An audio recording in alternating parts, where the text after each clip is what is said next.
This episode brought to you by the following patrons: Stephanie, Wolfric, Natasha, Sophia, Goratica, Vance, Cody, Boeasy, Jeremy, Brother, Ali, Nathan, Jennifer with a PH, Mr. Ragebomb, Libby, Wes, Dreskel, Aaron, Danielle, Kristen, Tia, Lauren, Jonathan, Kate, Alex, Isaac, and Karoon. And all the patrons want you to know you're loved, you're listened to, and you're a valuable member of this awesome Horror Virgin community. And if you want to hang out with us, do so in the Facebook group where we hang out daily. So if you've ever known rich kids in the Louisiana, New Orleans area, this movie hits too close to home and you don't like it.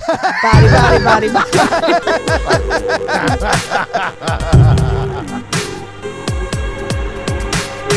This is not my favorite hurricane movie, which I believe is... Hurricane Heist? No. Oh. No. That's a ripoff of Hard Rain, the Christian Slater, Morgan Freeman masterpiece. Thank you for tuning into Horror Virgin. I'm Paige. I'm Mikey. And I'm your horror virgin, Todd, which means I don't like watching scary movies, but you guys make me watch them. And this week, we all watched Bodies. So, this is the first time I had seen this movie. Have you guys seen it before? No. So kind of. What? Are you just going to say because I've played Among Us, I have kind of seen this movie before? I mean that, but also Jake watched this on the plane to Europe, but my screen wasn't working. So I was just kind of watching over his shoulder with no sound, trying to figure out what was going on. And to be honest, pretty close. I figured. Yeah. I kind of nailed it. My lip reading skills on point. They do say like 90% of communication is visual, right? Like, yeah, is body language, stuff like that. You know what I'm saying? I think it's 80%. Bodies language. Yes. I'm pretty sure it's like 93%, Mikey. It's like way up there. It's 104%. Yeah. We sound like that Linkin Park song. And 80% power of will. What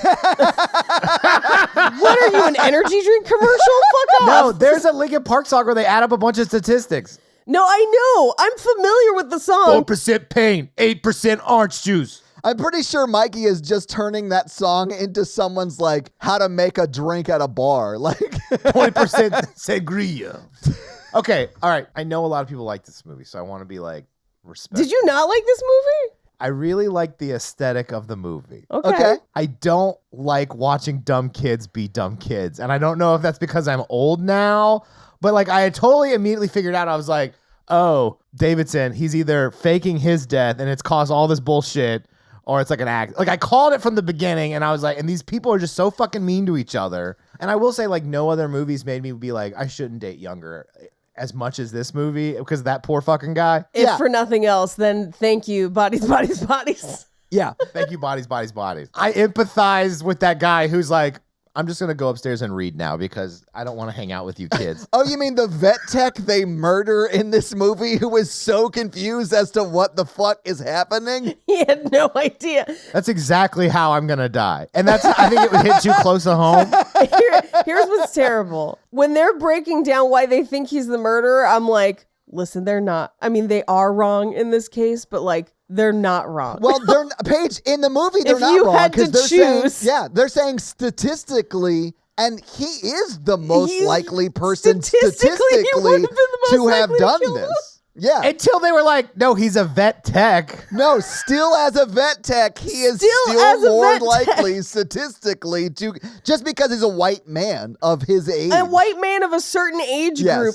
Technically, Pete Davidson was the most likely to kill everyone. And he did. He's the one who did it. Well, they're the one who did it. He killed a guy. That guy was accidentally himself. Right. Which can I just say this really quick, Paige? I'm sorry to cut you off, but Mikey just said a sentence that is like, what is wrong with me? I'm just like accidentally myself sometimes. It gets me in trouble. And that is exactly what happens to Pete Davidson in this movie. I said he accidentally killed himself. He accidentally killed himself. Well, I mean, yeah, because he accidentally was himself for a second. You shouldn't play with swords or anything. Fucking so dumb. What I will say is the first time I saw this on the plane when I was lip reading, I thought Sophie was killing everyone. I was convinced that that's what was happening. Well, because you couldn't hear the dialogue. Yeah, and I'm not entirely wrong, right? But when it was revealed that Pete Davidson killed himself making a TikTok, I fell out. I thought that was one of the funniest things ever. I laughed so hard. It was really funny. It was just, I don't know. I don't know if I was in the headspace to watch people be really mean to each other. Cause I was like, it was fun to watch them accuse each other. And I was like, oh, it's like the game where like, it's not real, but they keep killing each other like Lord of the Flies. But they were just so extra mean to each other. I was just like, I don't want to watch people be extra mean to each other today. And I think that's why I didn't want to do it. I wasn't in a dark comedy space. I would recommend watching it again, knowing what you know about Pete Davidson. Because for me, on a second viewing, knowing what I know from the end, it's a lot more like Tucker and Dale to a degree where you're just like, fuck these asshole kids. Well, no, that's how I was. I was like, I hate every character. Yes, and isn't it great to see them stumble bumble their way into killing their entire friend group? I think you're supposed to not like any of the characters on some level. I think B is the only person you're supposed to really like. Yeah, everyone else is very much positioned as in the movie as like the very wealthy, like terrible people. So there is like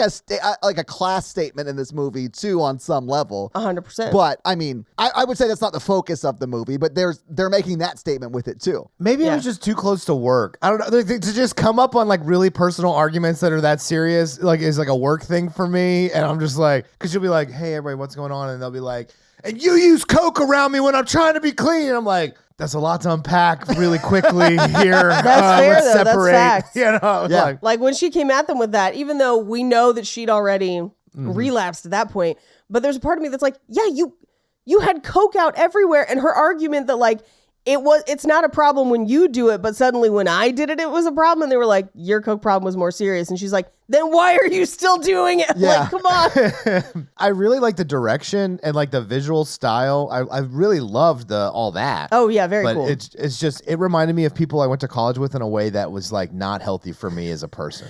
I will say one of the things that I wish we got in this movie from a visual standpoint is a better establishing layout of the house. Oh yeah. It's all over the place, man. It's all over the place and you can't really tell where people are, and it makes it confusing and it's kind of disconcerting because you don't really know where people are and you don't know who's where. I feel like part of the reason they did that is because of the ending, because it really puts you in a mode of like, it could be fucking anybody. I don't know who the fuck is where. I don't know what the fuck is happening. And I think if you were doing a more straightforward whodunit, you'd probably have a little bit more of a layout of where. Because it took me, and this is on a second viewing, halfway through the movie to realize there's 2 sets of stairs. And that's how B is getting places faster than other people. Okay. I didn't even think about it. Because she's just going up the other set of stairs. I was thinking about like work stuff because I was like, oh my God, the consequences of this are just so bad.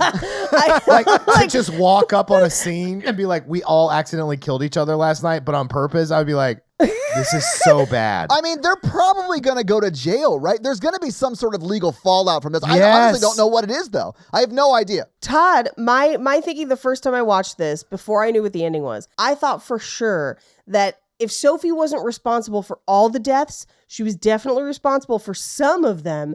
And in order to cover it up, she was going to shoot B and frame somebody else for it with the gun and pretend to be a survivor. Yeah. Which would have been a cool ending. Yeah. I got to be honest with you. I sort of love, like you were saying, Paige, I love the ending of this movie. I thought it was very funny. It cracks me up. I find it so funny. Oh, I love the TikTok stuff was the funniest damn joke ever. I was sad because they went for like such gut punching stuff with the girl. Like, check her text.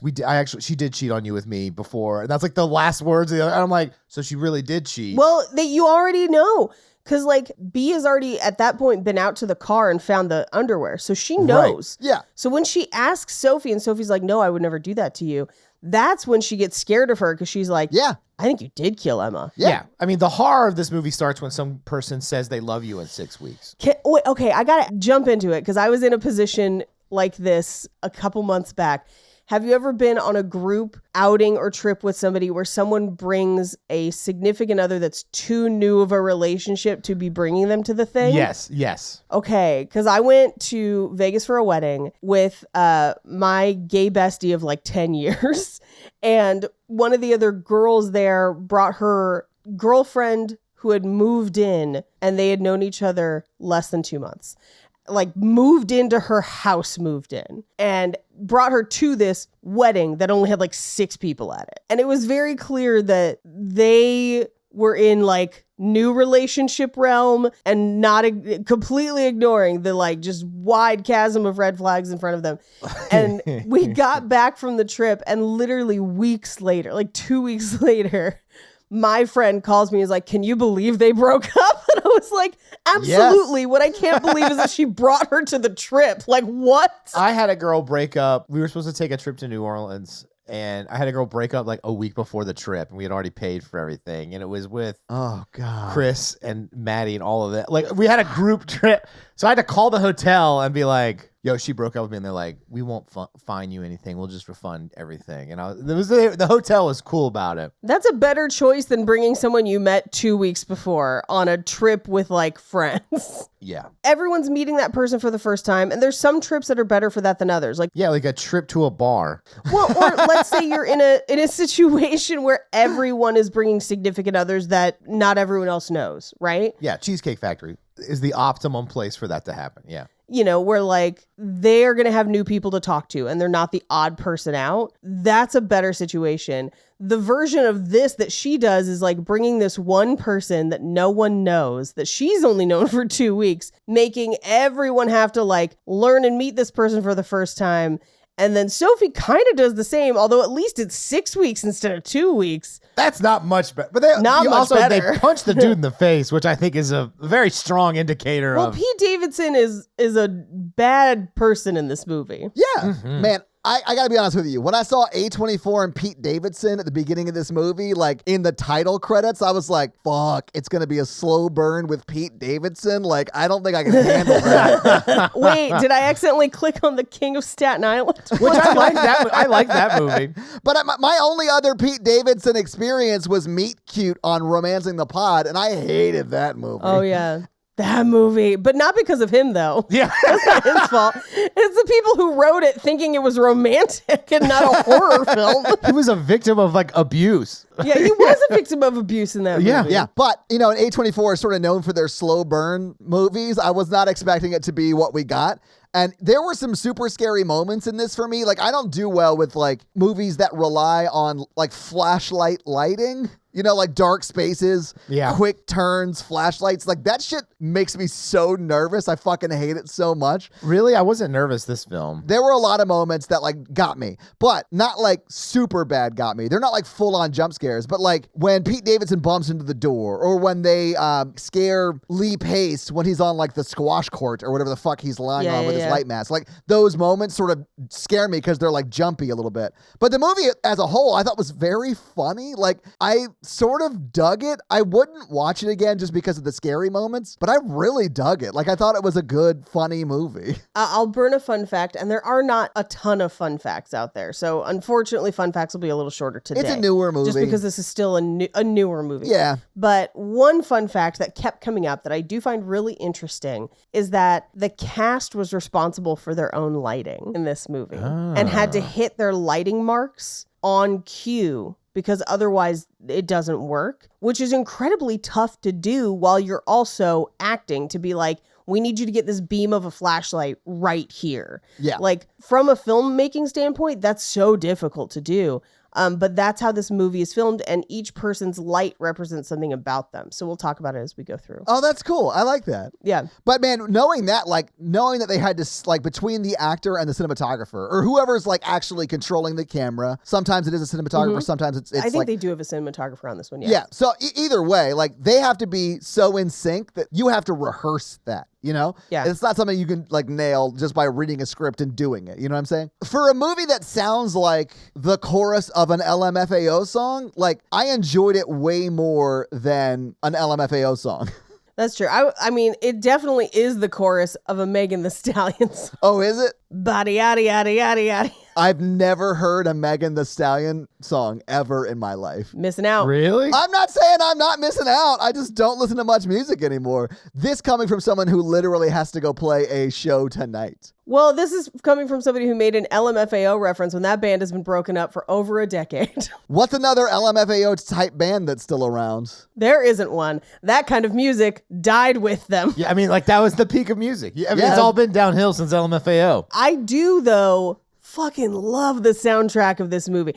The soundtrack of this movie is exactly the shit that I listen to in my car alone, where I'm just like, damn right, daddy vibes.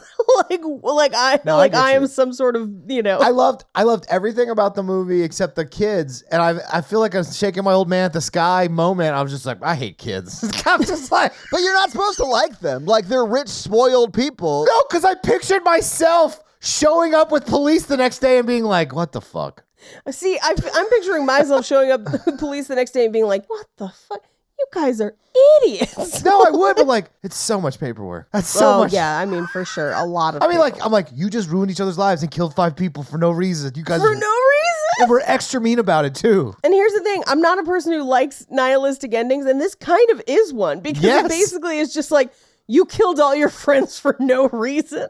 But something about that and the way it's set up still makes me laugh. It is still tickling me now, 12 hours later. Yeah, I love it. I think I loved the reveal of what Lee Pace's job is more than I loved the ending. I mean, as far as like that a also joke, made me laugh Yes. so that hard. shit was so fucking funny. Oh, that and that girl who was like, my parents are poor, and they're like, they teach at a university, and it's like a public it's one. public. Yeah. I was like, oh my god. Yeah, that was Jordan, I think, who said that. Yeah. That was But that's Jordan. why they were like, I mean, we might be rich, but you're still like upper middle class. Like, you don't understand Yeah. what being poor is. And that's like coming from someone who's way richer than that person she's talking to. But like, I don't know. It was funny to me. Should we wait until it's introduced in the story, or should we talk about the podcaster now? Let's talk about the podcaster now. And I'll say, I don't think I've ever seen that actress in anything. She fucking crushed this movie. She's so good. She was my favorite. She was my favorite in the film. One, I liked her lighting. I liked all the glow sticks and stuff. So, fun fact, the reason she has glow sticks is because she likes to be the center of attention. So that's why that's her light source. Well, that pretty much sums up why I liked her the most. Okay, that checks out with my type. Yeah. Mikey's super into ladies that suck up all the oxygen in the room. Yeah. I could see that going well. She'd love it if I told her I loved her in 2 weeks or 6 weeks. I mean, she's already dating somebody your age. And admittedly, it is Lee Pace. And I don't understand the Lee Pace thirst. You don't? You saw I him in this don't get it. movie. Dude's handsome as fuck. Does nothing for me. He's a tall, shouldery, sexy dude. Yeah, that's what makes him charming, because he's like, whatever, man. I mean, and here's the thing. He's been working for fucking ever. Yeah. And people have been thirsting after him for fucking ever. And I think it's one of those things, I feel similarly about Matthew Gray Gubler, where I'm like, I don't get that one either. Where I'm like, also has been working for like 20 years, has a very thirsty fan base. And I'm just like, good for you guys. I don't see it, but good for you. No, I get it. Some people find me attractive, and I'm like, I don't get it. Same, Mikey. I get that. Yeah. Wait, me? Really? All right. All right. Sucks for you, I guess. No accounting for taste. You know what I'm saying? There's also, Lee Pace has a very, very active gay fan base too. Where Yeah, he's a handsome man. there's always like, is he? Oh, like, is he gay or not? I don't know. I mean, but he Yeah. is a handsome dude. Like, I get it. I know a lot of ladies responded to our social posts about us doing this movie with exactly that. Lee Pace is their thing. And I get it. He's a hot dude. Oh, he's bi. I say bi. He is says that he has dated both men and women, but he's currently married to a man. Oh, cool. But good for him. Yeah. Sorry, Todd. Missed your shot. I mean, I'm not gay, but like, I can admit a man's attractive. I don't think there's anything wrong with that. I'm just saying, if Lee Pace walked up to you in a grocery store and was like, try these grapes, you'd be like, please murder me, right? No, I'd be like, I don't like grapes. It's a texture thing, Lee. Would you like to go get some coffee? Yeah, sure, fine. I probably would be like, hey, would you want to be on our podcast? Oh, absolutely. Because I am probably a lot more like Alice in this movie than I care to admit. What's the name of her podcast? It's hanging out with your smartest, funniest friend. That's right. Is the name of I our laughed podcast. so much when people talked about the podcast. Dude, when she's like, it takes a lot of work and it takes a long time to build a following, I was like, You have to build a following? this like hurts me in a very specific way. It's Todd. She's channeling Todd in a way that I'm uncomfortable with. I'm pretty sure I've yelled this at people just like this. Same. Not me. I'm just like, I want a podcast. I don't know like how big it is or what we do, or I just show up, you know? And they're like, oh, Yeah, we cool. do know, Mikey. We do know. Somebody's got to play it cool. That's how we got friends with Paige. You were talking like this, but I was like, cool, they did it with Paige and Armando. Mikey is the networking arm of the podcast. Yeah, I mean, that's fair. I'm too busy making it go. Yeah. Sure. I'm too busy, quote unquote, managing the Google Calendar, which we don't have one. But like when she was yelling about the Google Calendar, When she brought that up, I was like, God damn it, we need to- still haven't gotten that fucking we Google need the Calendar. and we talked about it before, and I was like, we needed that Google Calendar. I was just like, we've talked about the Google Calendar so many times. She seems more type A. Like we yeah. I thought it was very funny that we hear about her podcast a couple times. We don't know what kind of podcast it is or what it's about.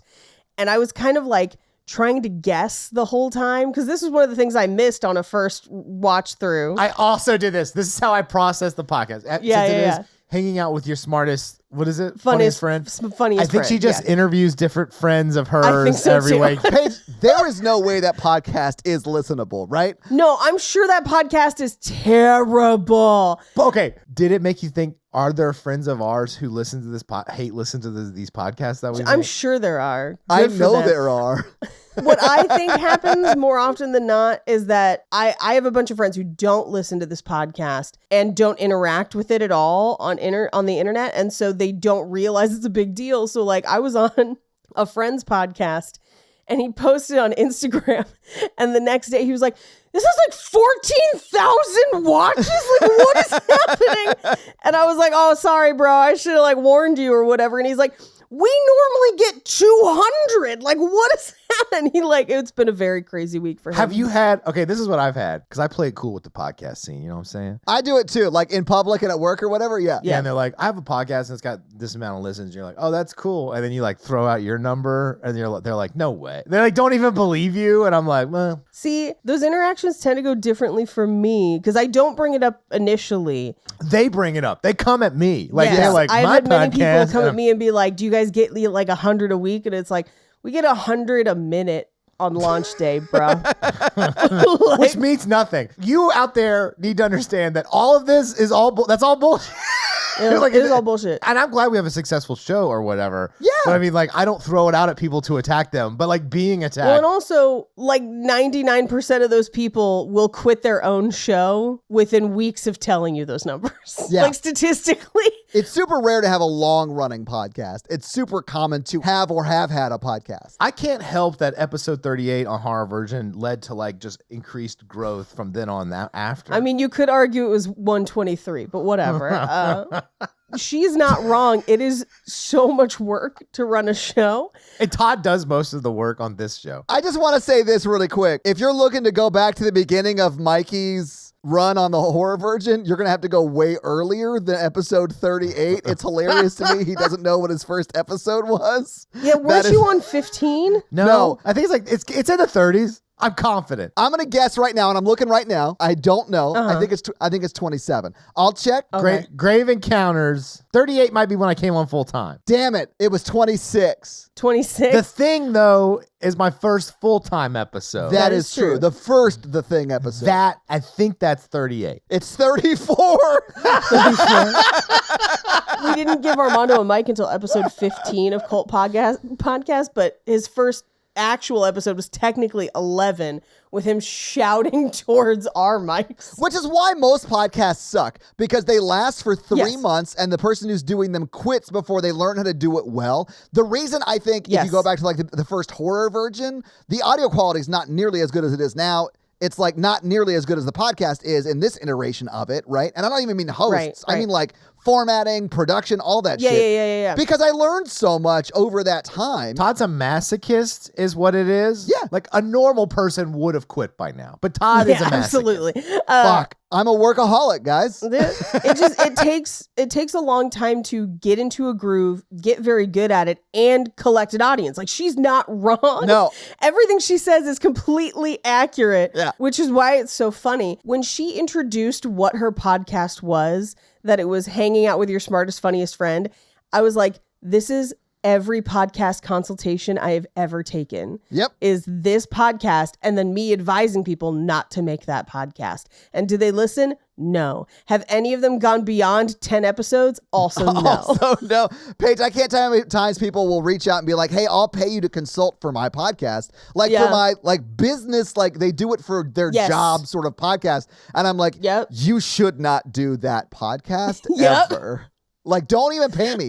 Don't do that. So every podcast pitch to you is like, I just want to talk about my life and my interesting stories and talk to my friends. And I'm like, unless you are famous, no one gives a fuck. Yeah. Yes. I've told people this so many times. And like us three are super interesting. We have interesting jobs. We have interesting stories. We have super interesting friends. None of our podcasts would do well like that. Nobody's podcast does well like that. We might be able to do that podcast now, 5 years into a way more successful podcast, and only because we have a built audience. Exactly. I'll say this. I always end those consultations where I'm like, please don't do this podcast with this. I always say, yes, listen, I think it's awesome that you want to put yourself out in the world. I think everyone should do that. I think this premise for a podcast would not be successful because of XYZ, whatever. I usually try to pitch an alternate version of it too. I do too. Yeah. Well, like when people ask about like our podcast, I'm just like, it's really easy because each episode is a movie, which is like it's a whole topic, exactly. A whole discussion. It's important to have like a format that people can like latch on to, that you have like, here's what we're doing every week. We need to get out of this and into the movie though, because like we dove way too deep on how to make a podcast. Grandpa Mikey is here and he don't like any of these damn kids. Well, you're not supposed to like any of these damn kids. But it made me not like the movie. Bodies should just be called Fuck Them Kids. And I'm here for it. Well, let's get into this movie so we can talk about it scene by scene. We open on two girls making out, one of them kissing with her eyes open, which is questionable. You've never done that, Paige? So you can like really freak them out when they stop kissing and open their eyes and they're like, oh my God. Speaking of brand, kissing with your eyes open seems really Todd on brand. You can't say speaking of brand because we cut all the branding part out. Okay, well, brand is what person's known for and Todd's known for weird kissing. Actually, I hate when this gets brought up, but yeah, Natalie did say I kiss in an interesting way. Is that what she said? Yes, interesting is the word that she kindly used because she didn't want to break up with you, I think. That's her mistake. Yeah, I mean, one could argue. If someone doesn't close their eyes and doesn't use tongue at all, like that's the double whammy. Wait, I think there's some tongue going on there's here. definitely some tongue going on. Oh, wait, are we talking about the movie? No, I'm talking about in life. I've kissed a couple of people who never use tongue, and that also weirded me out. But if you added in them never closing their eyes and not using tongue, I would hate it in a way that makes me really uncomfortable. I am concerned for the stability of people who leave their eyes open. And that is a bias that is maybe not great. They're scared of the dark, Paige. Yeah, I have done that once as a joke, and it didn't go well, and I've never done it again. Well, I feel like, I'm like, what are you going to see? Listen, I love it when the person I'm with is a little out of focus and our noses are touching. Right? Anyway, they stop kissing. One of them goes off to use the bathroom in the forest. And then she comes back and they kind of lay down. And Sophie, we'll find out this is Sophie and B. Yeah. Sophie says, I love you. You don't have to say it back. I just love you. First of all, only 6 weeks in. Yeah. Second of all, the amount of bug bites that would be going on in this scene. This is what started bothering me the most. Because if you've ever attempted this. In the South, like Bayou South, Mikey. Yeah. It would be a nightmare. Yeah. This is either Texas, Alabama, Mississippi, Louisiana, or Florida. Like, this is not good. I have deliberately not attempted this for that exact reason. Yeah. Because I'm just like, imagine the bugs. Oh, I've done this. Ugh. I once, after a date, we had wine and a blanket in like a field by like a lake, and we had sexy times. And then the next day, You were covered in bites. covered in bug bites in a way where I was uncomfortable for like 4 weeks. But that's what growing up teaches you, you know? Yeah. Yeah, I remember pitching something like this to Jake when we were still dating. I was like, let's go out and like look at the stars in like the bed of your truck or whatever. And he was like, I am sorry to ruin this for you. And he's like, you'd be eaten alive. Like, you cannot do all the bug spray in the world wouldn't help you.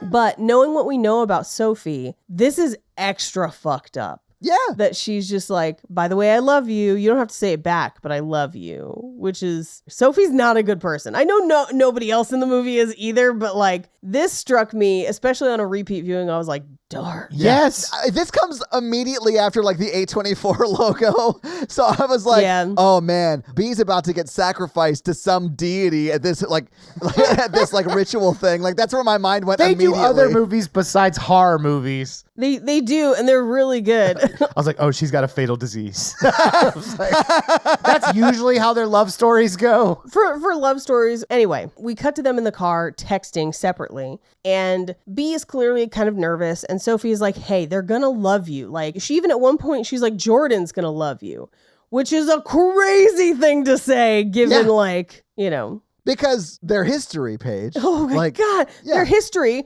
And by history, we mean a day before. Yeah. And then she just cheated on her. Yeah. Well, that's what Paige is saying. Yeah. Oh, yeah. So like they did have like a relationship. They broke up, but she did fuck her the day before this movie starts. The day before. In the car where they're presently sitting. The day before saying, I love you. Like it's incredibly emotionally manipulative, really. Whoo, yeah. Some might call it love bombing. This is kind of love bombing. No, it is. It absolutely for is. real. Like she is really doing that. Yeah. Yeah. But if I was Pete Davidson's character in this movie, I'd be like, love bombing isn't a thing and you're a bitch for saying it or something like that.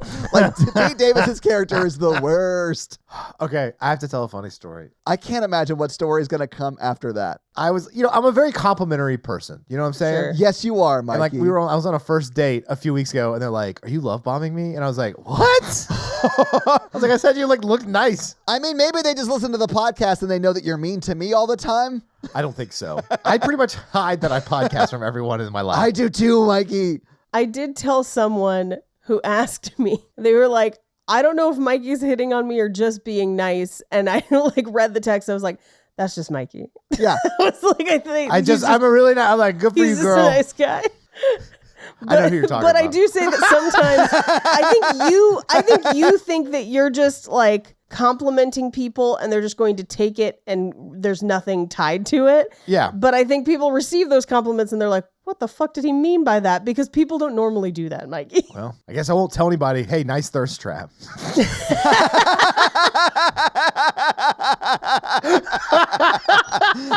Is that the message? Is that what it was, Mikey? Mikey is nodding and laughing, yes. It's got to be Andrea, because I was like, hey, Andrea, like, go for it, girl.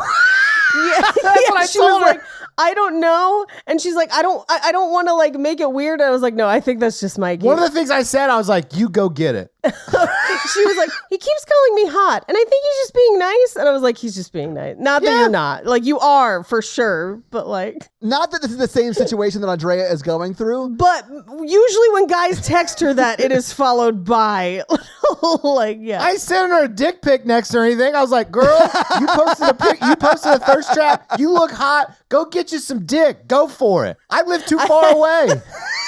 I know, but I feel like you should start following it up with go get you some dick. And she'd be like, okay, this is clearly a friend thing. I think I said that to her like a different day. I was like, have you really not attracted some dick with these pics yet? I guess maybe because I'm so physically far away, I was just like, you look hot, go fucking get it. Like, to my mind, physical separation is like, Yeah, you're geographically undesirable, right? yeah. Well, I also thought about it and I was like, there's no way Mikey would do that. Like, this would be too weird for Mikey to legitimately do. And I was like, this must be a misunderstanding. And I was like, no, he's just being Mikey. She's a good looking girl. You post a picture in a short leather skirt. I'm going to be like, good for Mikey, I used to heckle Blaine about his thirst traps all the time. It was one of my favorite things to do. Yeah. You know what? Instagram put that fire reaction for a reason. And that's all. I'm just like, fire reaction. I'm like, go get it. Go get it. Go get you some dick. Yeah. I have friends that broke up last year and I'm still friends with like both of the people in the former couple. And this is going to sound insane. I will DM the guy from that couple, but I won't DM the girl from that couple because I'm afraid that it might be seen that way, right? Yeah. And like they're both going on their like, you know, improving themselves, like post-breakup sort of discovery time. And it's great. Like, and but I will respond to the guy, but not the girl in the couple. And I feel bad about that. But like, I don't want her thinking I'm hitting on her. I always get in trouble because I'm really outgoing. Me too. And I'm a little bit flirty. I think it's just that we're silly. I'm complimentary. Yeah, same. Yes. And like, same. And it gets me in trouble. and I'm also single. So Yeah, when I'm dating someone, I have to reel that in because I've gotten in trouble in the past. Like, okay. Exactly. You cannot fly compliments out at other people when you're dating someone. You know? That right there is ultimately why I don't message the woman in that couple. Yeah. I'm gonna start using that fire emoji on every one of her stories now, though, just like whether she's in it or not. Pick a new one. Pick a different emoji. Set yourself apart from the pack. Hard eyes emojis. Hard eyes emoji, Mikey. That's worse. Yeah. Mikey, hard eyes is the most confusing emoji. That's why you should not read feelings off emojis, people.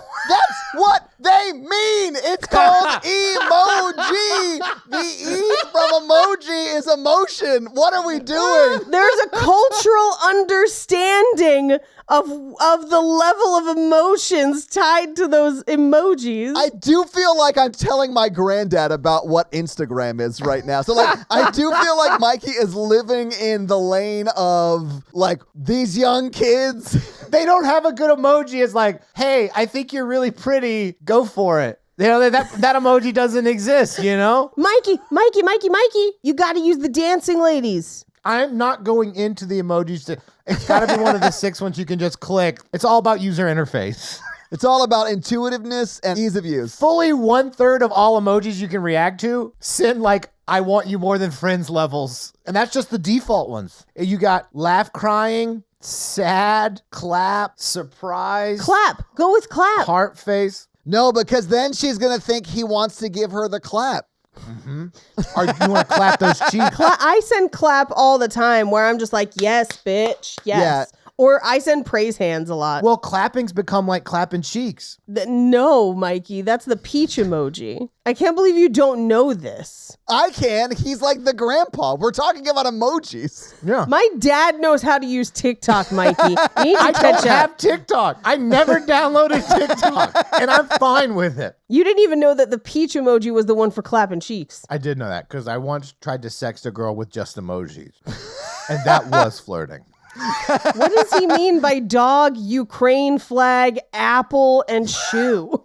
Get it, girl. He wants to destroy you like Putin. Oof. I want to invade your territory that I think should be mine, but that there's like some, there's a consent issue, but I want you to consent to me invading your territory. It's a consensual non-consent thing. I want to annex your thymia, bitch. Thymia. yeah. I want a shirt that says, I want to annex your thymia. I want to come across my bald sack C. We have to get back into this movie, guys. I love this, though. We should have a podcast that's just us because we're the smartest, funniest. I don't think I am. I'm just an idiot. I'm a big idiot. Yeah, here's the thing, though. If we had a podcast that was just us talking shit, it would just be like, here's a recap of the documentaries we watched. It would. Here's the TV shows that Paige is recommending to Todd and Mikey is recommending to both of us that we will watch months later and then not admit it. Like, that's how it's going to work. That's what I do. I am so seen by that comment. It's offensive to me. When I do actually flirt or whatever, or like I don't know if a girl's flirting with me because I've been in that situation too. I have to do like that. I have to be like, hey, for real for a second. Are you flirting with me or just being nice? Yes. And I'll just ask. I feel like more people should. Less games, more honesty. Be the glow stick girl in the emotional world. Or I'll just say, hey, I'm into you. Peach emoji, sweat emoji, eggplant emoji, Ukraine flag, tank, squirt gun, sweat, smiley face, wink face, smirk face, fire, thumbs up or thumbs down. Thumbs up or thumbs down? Is that, do you like me, yes or no? Do you want me to drive my dick tank into your peach butt, yes or no? No, it's, do you want me to invade your thymia, yes or no? That's what that is. Yeah. And then if you catch an STDs, it's another movie. It's called Antibodies. Can we please get back into the movie? We've got to talk about this movie. We're never going to get through this. I'm sorry. Anyway, B is like nervous because she's like, they're kind of rich. They seem so impressive. And she's like, don't worry about it. They will love you. And the car continues on almost like a Shining-esque drive up this hill. Yeah. While the soundtrack, the song, and I need to find it because I was vibing heavy to it, despite it having wild lyrics, but the chorus is just, I feel daddy as fuck. And I'm just like, yes, full daddy energy. Let's do it. I go through phases where I download good music and I'm like, this is great. And I love this so much. But then I also find something that's just like pussy, pussy, pussy. And I'm like, give me that. Yeah. Give me all of it. I often Let me say, download pussy, pussy, give me that. all Yeah. So I get it. Yeah, that makes sense to me too. I unabashedly love City Girls, who I know, Todd, you're not going to know who the City Girls are. And Mikey, I don't expect you to know either.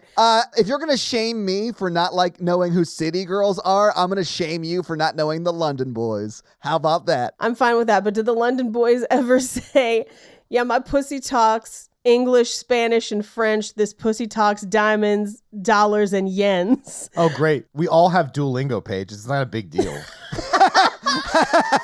Anyway, they show up at the house, but the window to the car won't roll down. So she has to open it to open the gate. So Sophie goes to go inside. B is like, hold on, I forgot something. I'm going to grab something out of the car. And if you really love someone, you'll wait for them to grab their thing out of the car before you go into a new place with them. Yeah, I did think that was sort of wild, especially because she's new. Especially because she doesn't know anybody. Yeah, like Yes. she knows nobody. So you're going to leave her? No. I'm sort of an extrovert, and I would be pissed about that. I'd be like, no. Same. Yeah, I'm an extrovert, but I'm also super petty. So I'd be like, you just left me in the car when I forgot something and it's a new place. We'll talk about this later. I'm going to need to talk about this for at least 20 minutes. I am an over communicator. Fire emoji, fire emoji, fire emoji, thumbs down. Russia flag. Anyway, so we cut to the pool inside where Pete Davidson is with some girl. We'll find out this is Emma. Then there is Jordan, and then Alice and Lee Pace. Lee Pace is dressed like every man of his age in the South, in my mind. He's like in the pool with like long swim trunks on and like a hat and like just, he looks like every male lead in a Florida Georgia Line music video. Yes. Well, and Alice is maximum mid-20s. Maximum. And he is clearly double her age. He's 40. Like he's easily 40. Easy. I mean, he's in great shape, but he's 40. Yes, but their whole relationship gives me troubling vibes the entire time. To the point where, like, the first time I watched this, I was like, good, they killed him. And then it was like, he was innocent. I was like, was he though? Like, of the murders, certainly. However, I thought this might have been more of like a Jenny Forrest Gump type situation, but that might be true as well. Like Lee Pace's character might have been a bad dude. I don't know. Wait, who is Jenny and who's Forrest Gump in this scenario? Clearly, Lee Pace's character would have been Forrest Gump in this scenario. Okay. Some people just want to have a couple of week experience with an older person. And Mikey is fine with it, younger lady. Oh, no. I'm not saying I'm beyond that now. But everyone kind of comes out of the pool to say hi to Sophie, but it's very much the vibe of like, what the fuck are you doing here? It reminded me of Glass Onion, where I was just like, is she actually Sophie's? I mean, this very much is an Agatha Christie novel. So, like, I mean, I get that. Should you bleep out, is she actually Sophie's bleep, so that there's no spoilers? Because that movie's still new. Yeah, I'll bleep it. Anyway, so B has to walk through the house alone, past a ton of batteries, flashlights, and bottles of water. As we kind of get back out into the pool, kind of following B's point of view, Alice is saying to Sophie, oh my God, the last time I saw you, you were coked out of your mind on the subway and peeing. It's just like, I don't think she wants you to bring that up. In front of her new girlfriend. Yeah, and she says, I love your podcast. And she's like, oh my God, we have podcast fans. Which, like, ultimately, very sad that Alice kills most of her friends, or is there while most of her friends die, because I'm pretty sure that's her entire listenership. Not only is it her listenership, it's also her guest page. It's all her guests. Yeah. Oh, God. When her friend couldn't stop but sigh when she talks about the podcast. Literally couldn't stop themselves from sighing. Yes, Mikey. It was so funny. But that's why I never talk about the podcast in public, ever. Yeah. But we find out that Jordan Haight listens to that podcast. Yeah. And I'm like, oh, this is very real to my experience where, like, I'm sure you guys also have this where there's like one specific person that you ended up following on some social media somehow. And you have another friend that you like dissect their social media between the two of you. Mm-hmm. I have a couple of these with a couple different friends, but one of my favorite is the one that I have with Andrea Gazzetta, where we knew someone and she became a life coach. And she would just post these crazy memes that she would make herself that would be like, become the ungoverning of the living of you. And you're like, what the fuck does that even mean? There is nothing better than a shitty homemade meme. They're the best. I love them so much. I used to make fake ones and send them to Andrea and just be like, open up yourself into the discovery of the beingness of todayful. Like just craziness. My best friend Chris and I will sometimes do that with a philosopher. We will take his quotes and then backward engineer where he got the quote from. Like, because he'll post a quote and then like by himself, like it's his quote or whatever. So we'll then backward engineer where he really got that quote from and like who said it first. And it's like one of our favorite things to do.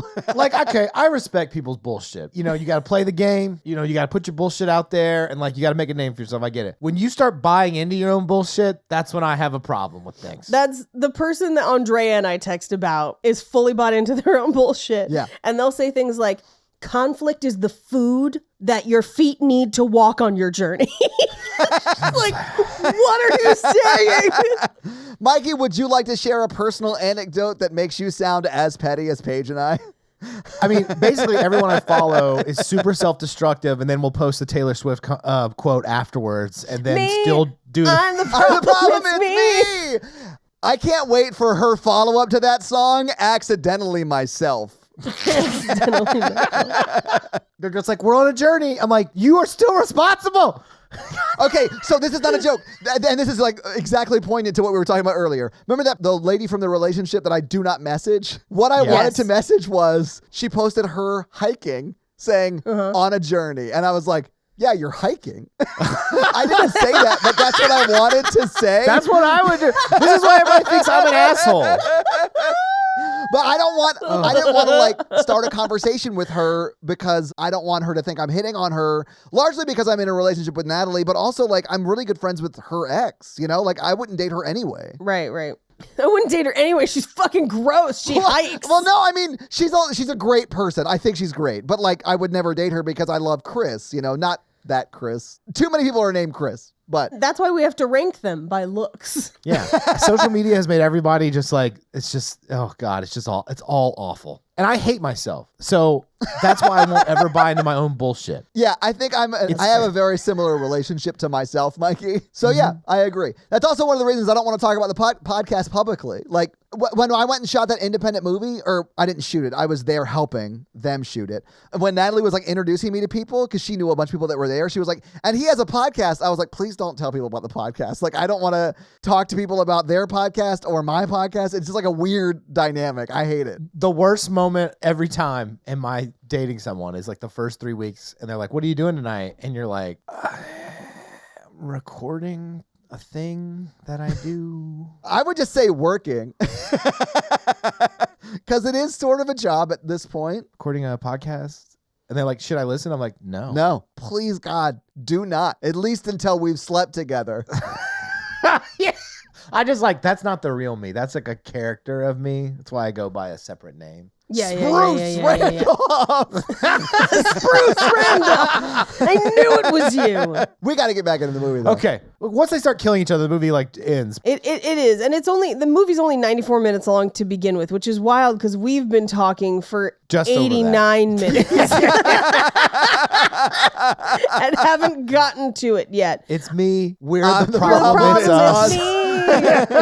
We were just accidentally being ourselves, guys. And then we'll do it again next week. So everyone's like, why is Sophie here? And I guess she didn't respond to the group chat. She claims she did, but she didn't. I mean, it comes out that she absolutely did not. Yeah. Yeah. She had not been talking actively with them for a while, it seemed. Yeah. I mean, it really does seem like the only person who was excited to see her is Alice. Alice, I think, is faux excited for everyone. Yes, I think so too. Yeah. I don't think it's necessarily genuine, but everyone is like more or less either Alice perhaps fake excited or just performatively excited. Right. And everyone else is like visibly like, what the fuck are you doing here? Yeah. Except for like Lee Pace, who like doesn't know anyone there. So he's also like, hey, what's up? Like he and B are sort of in the same boat. Yeah, well, and he just like sabers a champagne bottle open and Yeah, shit, like he is doing everything you'd want to see Lee Pace doing on screen. He's shirtless. He's wet. He's holding a scimitar or something and opening a bottle of champagne. That is like what everyone wants from Lee Pace, and he's just giving it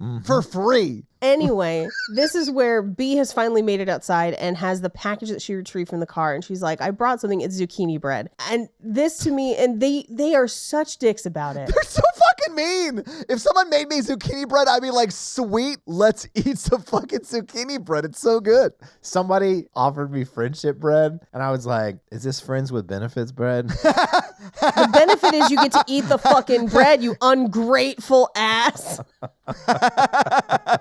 Is it made of real friendship? Like, how does that work?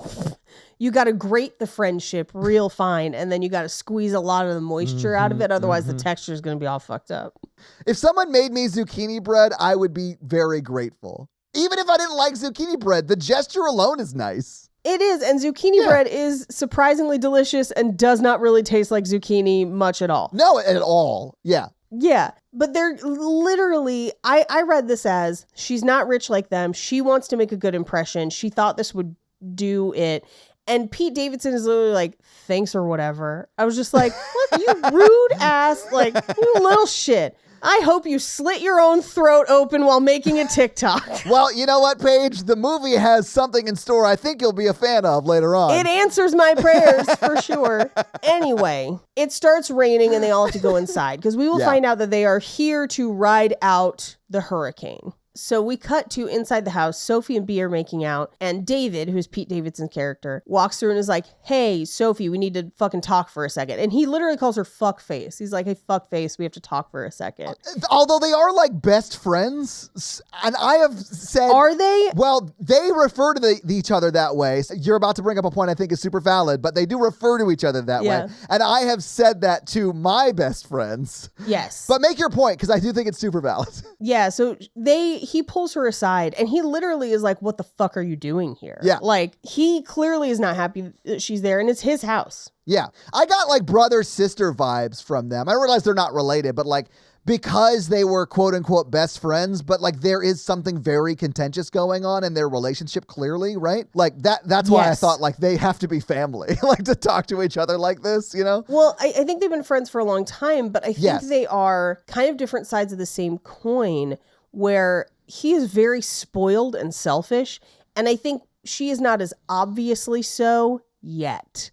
But I think we will find out that she definitely is. She ultimately is, yeah. She ultimately is. And he basically is like, he's complaining to her about Lee Pace's character. Yeah. And she's just like, so why is everyone mad that I brought somebody without telling everyone? Alice did. And he's like, you went to rehab and you're not, like, you're sober now. This is not a great environment. We're all going to be doing fuckloads of drugs. Like that was the understanding. Yeah. And this is also where we first get the info of like Greg is 40 and was in Afghanistan, aka the army, is what everyone believes about him. Yeah. And there's a really weird dynamic that he kind of establishes here because he's not dating Alice. He has no relationship with Alice. He's technically dating Emma. Yeah. But he very clearly wants to be the only guy at the fucking party. Yes. Which is weird. Yeah. Yeah, I was going to say, it's not weird for his character to do that because he's a creepy fucking rich, spoiled asshole. But like, yeah, he wants to be a guy stranded during a hurricane party with 4 or 5 other girls, right? Well, in context, the other guy that he was friends with did last night say that he loved his girlfriend. So maybe he is not in a good headspace. Correct. Although I think we'll establish a little as we kind of go on. No, he's a huge dick. He's a huge dick. I don't even think Pete Davidson likes his girlfriend. No. And we established that she's kind of stayed with him out of obligation. Like, it's just kind of, you know. I think it's implied out of obligation and access to stability. Yeah. Although she is referred to as one of the upper class people too, so it may very well be that she comes from a wealthy family as well. They tend I don't stay think in it's their a own money social thing. class. Yeah, that's what I was trying to get at. Yeah. I think it's 2 things. One, not wanting to upset the friend group because I think everyone is kind of mad at Sophie and Jordan for doing that. But I also think that it's just not wanting to be single. Like there is a thing of like, for some people, their identity is so tied to being in a relationship, or their sense of well-being is so tied that the idea of being single is worse than being in a relationship that ultimately makes them unhappy or is even maybe abusive. And that's kind of part of the problem, because it makes it very hard to leave when you believe the alternative is terrible. Yeah. And there's also like sunk cost fallacy of like, we've been together 2 years. I don't want to like start over again. And I'm like, well, if 2 years is bad, then. Here's the thing. Being single ain't that bad. Being single is kind of fucking fun sometimes. No, let me tell you, I think I'm on the other side of that where I'm like, maybe I enjoy being single too much, We're like. I had thoughts about that before I met Jake, where I was like, what if I just have this apartment all to myself? Yeah, I love being vulnerable and having a person and like sharing and like having connection and all that. But like the practicalities of like taking care of yourself and having your own place and your own car and not having to like worry about cleaning it up after anybody and like paying your own bills and everything is like real nice. Yeah, there's some things that are attractive about that, I think, to anybody. Yeah. Do you think maybe it's because you're getting like your connection and communication needs from maybe 2 friends 2 times a week? No. Oh, we don't okay. have. Okay. We're very close, but not like that, if that makes sense. I think Todd might be scratching the surface of something there a little bit. No. Mikey, I think we're both right. Intimacy physically as well. Yeah. Yeah. For sure. Anyway, so this is where she finds out Max punched him in the aisle, though she doesn't find out why. Right. But this is also where she's like, did you talk to my parents at all? And he doesn't answer her. We will find out what that means later. Yeah. But he then asks, what are you doing here? And she says, I missed you. And he's like, that's a lie. No one's ever missed me. Which is the only self-aware thing his character says. Yes. Which almost makes him worse because he knows. Like, Yeah. He is the guy who's smart enough to know he hit the fucking birth jackpot, and he's going to use it to exploit everyone around him he can. Yep. It's called being most rich white men. Yep. So B goes downstairs, where she passes Greg, who is just meditating in the dining room. I am so curious about what his life is like outside of this weekend. The thing I love about Greg's character, Lee Pace, in this movie is that I think he is doing what he would be doing in his regular life. Just in this crazy rich house, yes. Yeah, but it would be like at his apartment complex pool, and then he would go home and listen to opera and like put the light mask on his face or whatever. It would just be like... He might have a $300 above ground pool in his backyard, his little backyard, that he goes and does stuff like that too. So what you're saying is it's a real Mikey kind of vibe he puts on. Well, I feel like he reminds me of, I'm going to call him a yoga dude. This is not exclusive to yoga or anything like that. No, he's got a very like hippy dippy kind of vibe. He's the guy who's constantly walking around without wearing real deodorant and just being like, it's all love, bro. Like, we should go surfing later. I like the distinction of not wearing real deodorant, because he's the kind of guy who would fall for fake deodorant and is wearing it, but not just no deodorant. That's funny. One time I had a coworker come to work and he was like, my wife made this deodorant. And I was like, you smell like shit. That is so casually mean. Because he's like, I was like, why? And he's like, it's what she wanted. And I was like, man, being single's not so bad. Anyway, so she gets the Wi-Fi password, B does, and calls, it sounds like her mom. And she is speaking another language. So we know that she is not originally from America, but we don't know where. And the movie never defines it. It's not really that important. It's sort of what we do to like villains in most movies now. It's like vaguely Eastern European somewhere, but not quite Russia or, whatever. Yeah. I thought she said Sweden. No, she did not. No, and that's definitely not a Swedish accent. It is not. It's also not like quite Russian. It's like, it is sort of like Eastern Bloc-ish. Yeah. She is from Europea. She lives currently in Genovia. She commutes. Yes. She's a refugee from when the Avengers dropped that that helicarrier on Sokovia. Yes. But that's what I mean. Like, whenever you want to actually go to Russia in a movie, but they don't want to offend Russians, they like make up some Eastern European country that might exist, ? And that's where she's from. Yeah. And I think it serves 2 purposes in the movie. One, it creates a language barrier so that she is maybe not always in on the jokes. She's not necessarily following as closely. She's not necessarily getting the full explanations of things that are happening, but also they are actively excluding her. they're not really including her in any of the stuff they do. They clearly don't want her there. Like, and they make it very, very clear. She is quote unquote othered a lot in this movie. She's othered because she's only knows her girlfriend, right? Yep. She is also a lower class than them. Like, she comes from a poor upbringing. Her financial class, yes. And she is not fully an English speaker, or no, that's probably not correct. She probably is a full English speaker, but it's not her native language. So like if someone's talking fast or whatever, she might miss it, or they're using slang she's not familiar with, she might miss things. It also gives them a way to immediately suspect her. Yes, sort of like they immediately suspect Lee Pace because he is in their mind the most chill former U.S. Marine ever. I'm still gonna argue that the decision to accuse Lee Pace was sound. I know he ended up not doing it, but statistically sound. Well, there's a difference between accusing them and then like 4 people attacking him with knives in a squash court. We're about to get there. Like we should. Well, yeah, wait, save it till we get there. And I'll talk about it when we get there. Bee's light is the phone around her neck. She's one of the only people that wears her phone as opposed to holding her phone.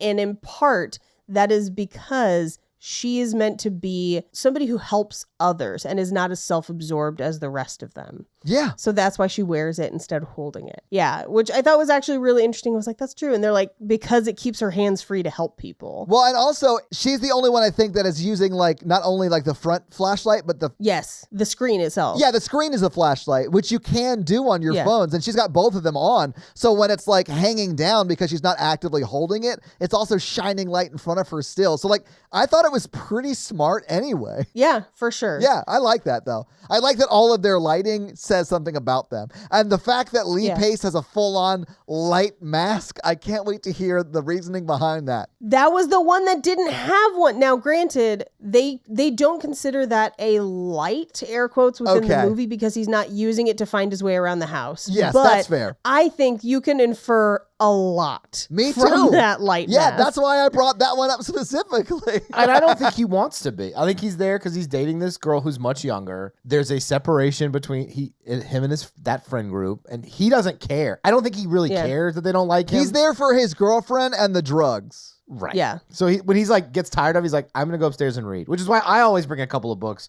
because you never know when you're gonna be othered, and I like reading. So I also just like reading. I like having a book. Yeah. I also think he is the kind of person that I would not be surprised if at one point she was like, this is my boyfriend. And he was like, whoa, we didn't put labels on this. Like, well, it's only been 3 weeks. Mikey, at what time length does it go from this isn't labeled to labeling it? Like, when do you have that DTR conversation? First off, in the modern dating game, there's talking, and then you're dating. Yeah. And then you're exclusive, and then you're boyfriend, girlfriend. So those are like the bases, if you will. Yes. Okay. I consider exclusive and boyfriend, girlfriend kind of one and the same. The same thing? Me too. Anyway, so they're clearly not making an effort to include B, and they're not really making an effort to include Greg other than Alice. Yeah. The only person that really talks to B is Emma.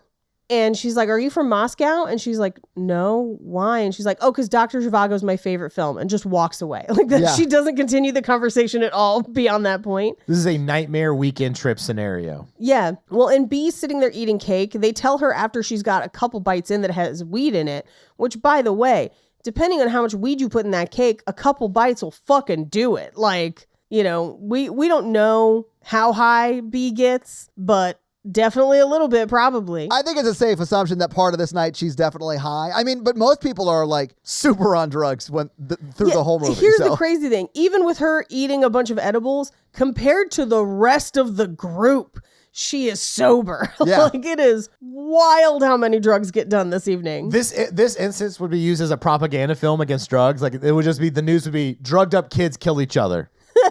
Drug up kids, kill each other, microwave baby. Like, it's that level of dare nonsense. But it happened. If this weekend happened and the murder never happened or Pete Davidson never killed himself, they would have just written like an 80s screenplay. Yeah. With the amount of drugs they had there. They would have. Funny you should mention that. There's an original screenplay for this movie that is very, very different, that is much more of an 80s slasher that happens during a snowstorm. Okay. And it gets heavily rewritten. I'll talk about it more in fun facts, but that's kind of what would have originally happened. But we cut to like everyone's making out except Jordan, because Jordan doesn't really have a romantic partner here except for Sophie. Right. I mean, I was about to say she had sex with one of them 2 days ago or something. So yeah, Yes. she sort of does. Yeah. But it's a secret. It's not great. So Pete Davidson keeps biting Emma. Yeah. And she basically is like, get off. And he's like, I'm sorry, I'm coked up and I bit her, which is a thing because like people's jaws get a little crazy on coke. I did not know that. That's weird. Okay, cool. And sometimes they're just kind of jittery. And so it could be on accident. I don't Yeah. think it is. I think he's purposefully biting her. I mean, he is terrible, so could be. I think he is trying to get her to break up with him. I mean, that makes Yeah, sense. I can see that. Yeah. That is the immaturest way to end a relationship, of just Yep. being an ass until they break up with you. Yep. So B and Jordan kind of run off. There's kind of this like, she kind of talks to her a little bit where she's like, so did you go to college in the States? She's like, yeah, I went to Utah State. And they kind of end up dancing together for a bit. And Jordan's clearly doing it to make Sophie jealous. Like this is kind of all orchestrated. Yeah. But Sophie responds by saying, who wants to play Bodies, Bodies, Bodies? Which is never a name that I've heard this game called. However, I've played this game 1,000 times. Right, it's werewolf, like the guy says. Yeah. Greg calls it werewolf. I've heard it called Mafia, Secret Hitler, Yep. Murderer. And it's basically Among Us. Now, the version they play where they're in and around the house is usually a little more extreme than I've played it, but actually sounds way more fun. Right? I think it's cool. Yeah. But it's basically real life Among Us in this Yeah. giant house. Like, I would play this game, although I would be scared the whole time playing it. Yeah. And Emma is like, well, I don't know. It gets kind of ugly. People get upset. Also, where's Max? And Pete Davidson pushes her off the couch at Yeah. the mention of Max's name. And like forcefully does it. Yeah, like, clearly on purpose. This is abuse adjacent. Yeah. Like we need to Mhm. run, Emma. Anyway, they explain the rules. They're going to turn off the lights. You touch somebody to kill them. They pretend they're dead. So Alice and Pete Davidson, before they start playing the game, sneak off to the kitchen where they do a ton of coke. And he eats her lollipop without sucking on it. He just crunches through it. Yeah, he's like the owl in that commercial. Yeah. 1, a 2, A three. a 3. Anyway, they start each round by taking shots and slapping each other, which I have never started. I've never played this game that way. No, these people are the worst. Like, none of these games seem fun. I think the game seems fun. This part of it doesn't. I do think it's nice that B, like, doesn't want to hit Pete Davidson, like, because that's the person she's supposed to Yeah, slap. well, and she doesn't know him very well. Right? Like, I would be very uncomfortable hitting someone I just met in the face, especially Pete Davidson, who was super coked out. You know, like, I don't want to, Yes, is like yes. twice her size. You know what I'm saying? Like, I get why she didn't want to smack him. People who are super coked out are unpredictable. That's what I mean. Yeah. There could be a very credible threat of violence here Yeah. for her. And he, demonstrating that, is like, no, you got to do it like this, and punches Greg across the face. Yeah. Like literally punches him. And there's a conversation earlier where Pete Davidson character is talking to Sophie, and Yes. you can tell he's upset that not only is there another dude at the party, but that other dude is way more handsome than he is. Right. Yeah, welcome to every party I've ever been to. Yeah, every time Mikey walks into the room, there's a guy in the room who's like, fuck, No, that's not. great, now I'm Damn no it. longer the most handsome person in the room. Did you see that fucking vitamin water in his shorts? Yeah, if I ever went to a party and I'm like the most handsome at that party, that's a really fugly party. I went to a concert one time where the manager of the band pulled me aside and was like, "You're like the hottest girl here." And I was like, "That's not a compliment, man." I did go on a cruise once where I was like, this is a weird selection of people. I like feel really attractive on this cruise. Anyway, the lights go out. They all separate. They crawl around in the dark. Alice crawls through the kitchen and sees B and crawls away past a wolf gas oven range. Very classy. She sees Jordan walking. Yes. And hides, which we will find out later. Jordan was the murderer. Yeah. Which is why she's the one walking around and not crawling. Mm-hmm. Anyway, she sees Greg on the stairs and someone calls bodies, bodies, bodies, meaning there's a dead body. So they got to go to the Among Us thing and vote somebody out into the space hatch. So Greg is dead. They're nominating people who they think it might be. They think it might be Emma because she's not saying anything. It might be David because he didn't like Greg already. He's being kind of an asshole. It might be Jordan because she's getting kind of aggro. And basically what happens is that David, Pete Davidson's character, try to wake up Greg, and it seems like he's actually dead. He's not. He was just playing dead for too long. I will say this. The nut tap that he does with the beer bottle is what would absolutely work in that scenario.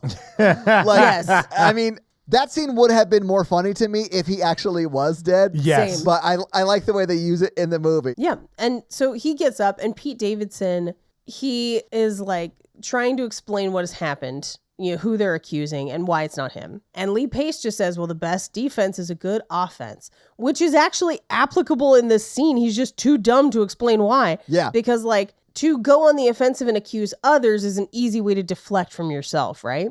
Yeah, but Lee Pace is either too like high or whatever, or maybe too dumb to explain that. And then Pete Davidson is just like hammering him about what does that mean? What does that mean? What does that mean? He's being an asshole, really. He's being an asshole.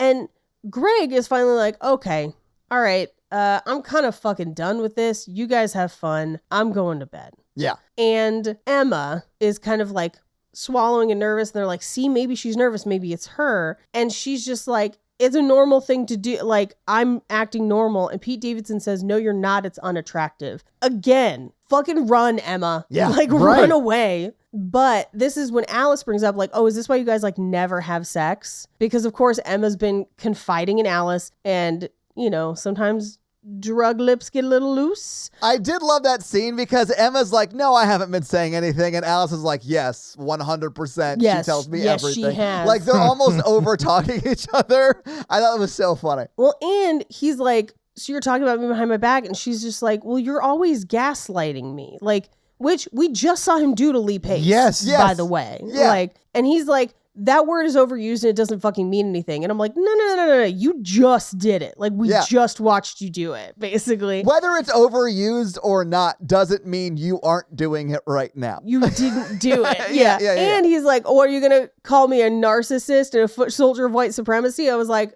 if the shoes fit, goose step in them, apparently. Like, Right. If those Hugo Boss boots fit, you know what I'm saying? yeah, bro. And he basically says, you're so stupid, you have no thoughts that Twitter hasn't given you. Which is like, here's the thing. We may find out that might be slightly true for Emma's character. Yeah. But that doesn't make it okay to say, and it doesn't mean that you can just automatically discount everything a person says. That's the theme of the movie. The theme of the movie is like insults that go too far over and over and like, oh, Yeah. Yes. oh my God, like that's too real. And we've all been in moments like that, but a party with 50 of them like this movie has, I would be like, I need to go put my I would have gone and put my light mask on. I would have been murdered on a squash court. Yeah, 100%. There's some sort of nonsense kilt porn book with my name on it. Let's go. Anyway, they're all pretty tired of David's shit, so they vote him out. Yeah. And he smashes a bottle on the wall. And just like Among Us, the killed person has to leave, but also the person you vote out if they're not the murderer and you restart the game, they are gone as well. And that's why he smashes the glass, because he's pissed. He's like, well, fuck, whatever. Yes. And he just leaves. We don't hear from him for a while. And they all kind of hug Emma, but then they just start the next round. They keep playing. Yeah. As they're crawling around in the dark again, the lights actually go out for real. The Wi-Fi is down. Yeah. They think it's Pete Davidson like disabling the generator and stuff. Yeah, just being a dick. But it's really storming outside, and I don't think anyone disables the generator. I think it's just like maybe they didn't get gas for it. Who knows? Any number of things. Right. Or they were supposed to put gas in it and they just didn't because they're stupid kids. Yeah. Yeah, that's what I think it is. Anyway, B goes downstairs to find the bathroom, and Sophie kind of catches up with her. This is where there's two stairs. This is kind of how we find out that there's two sets of stairs, because they both end up in the same place. Yeah. Just at different times from a different route. And as they're standing there, there's a glass door, and Pete Davidson flops up against it, bleeding out. Yeah, like from the neck. Yes. They run outside. They're trying to help him. They're trying to call 911. Nobody has service. And this is where Alice is like, you can't move the body. It's evidence. Like, haven't you ever watched SVU?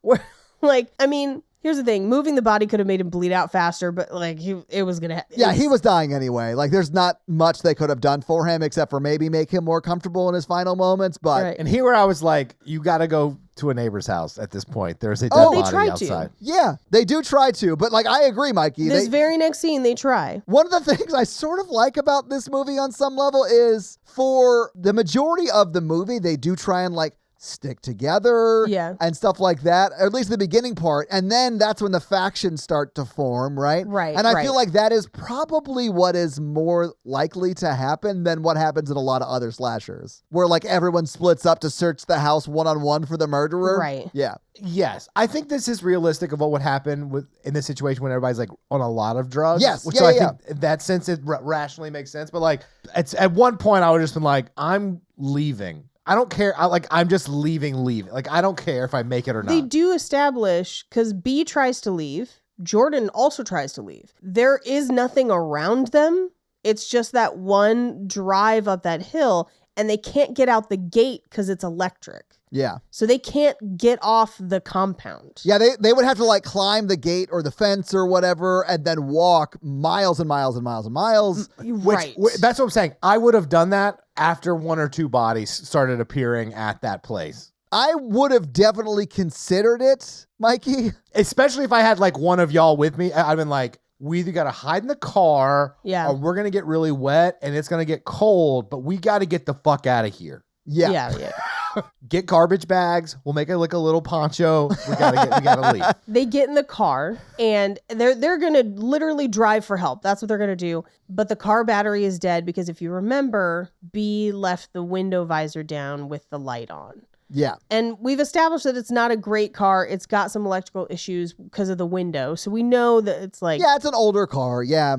So they cut to back inside with flashlights. Jordan goes to check the generator, which we never find out what she finds with the generator, but I assume they just didn't have gas. Yeah. But they're like, why was he outside? We don't know. The security system stays up, but Max has the code, so they can't even like lock the house down. And no one has heard from Max. They don't know where he is.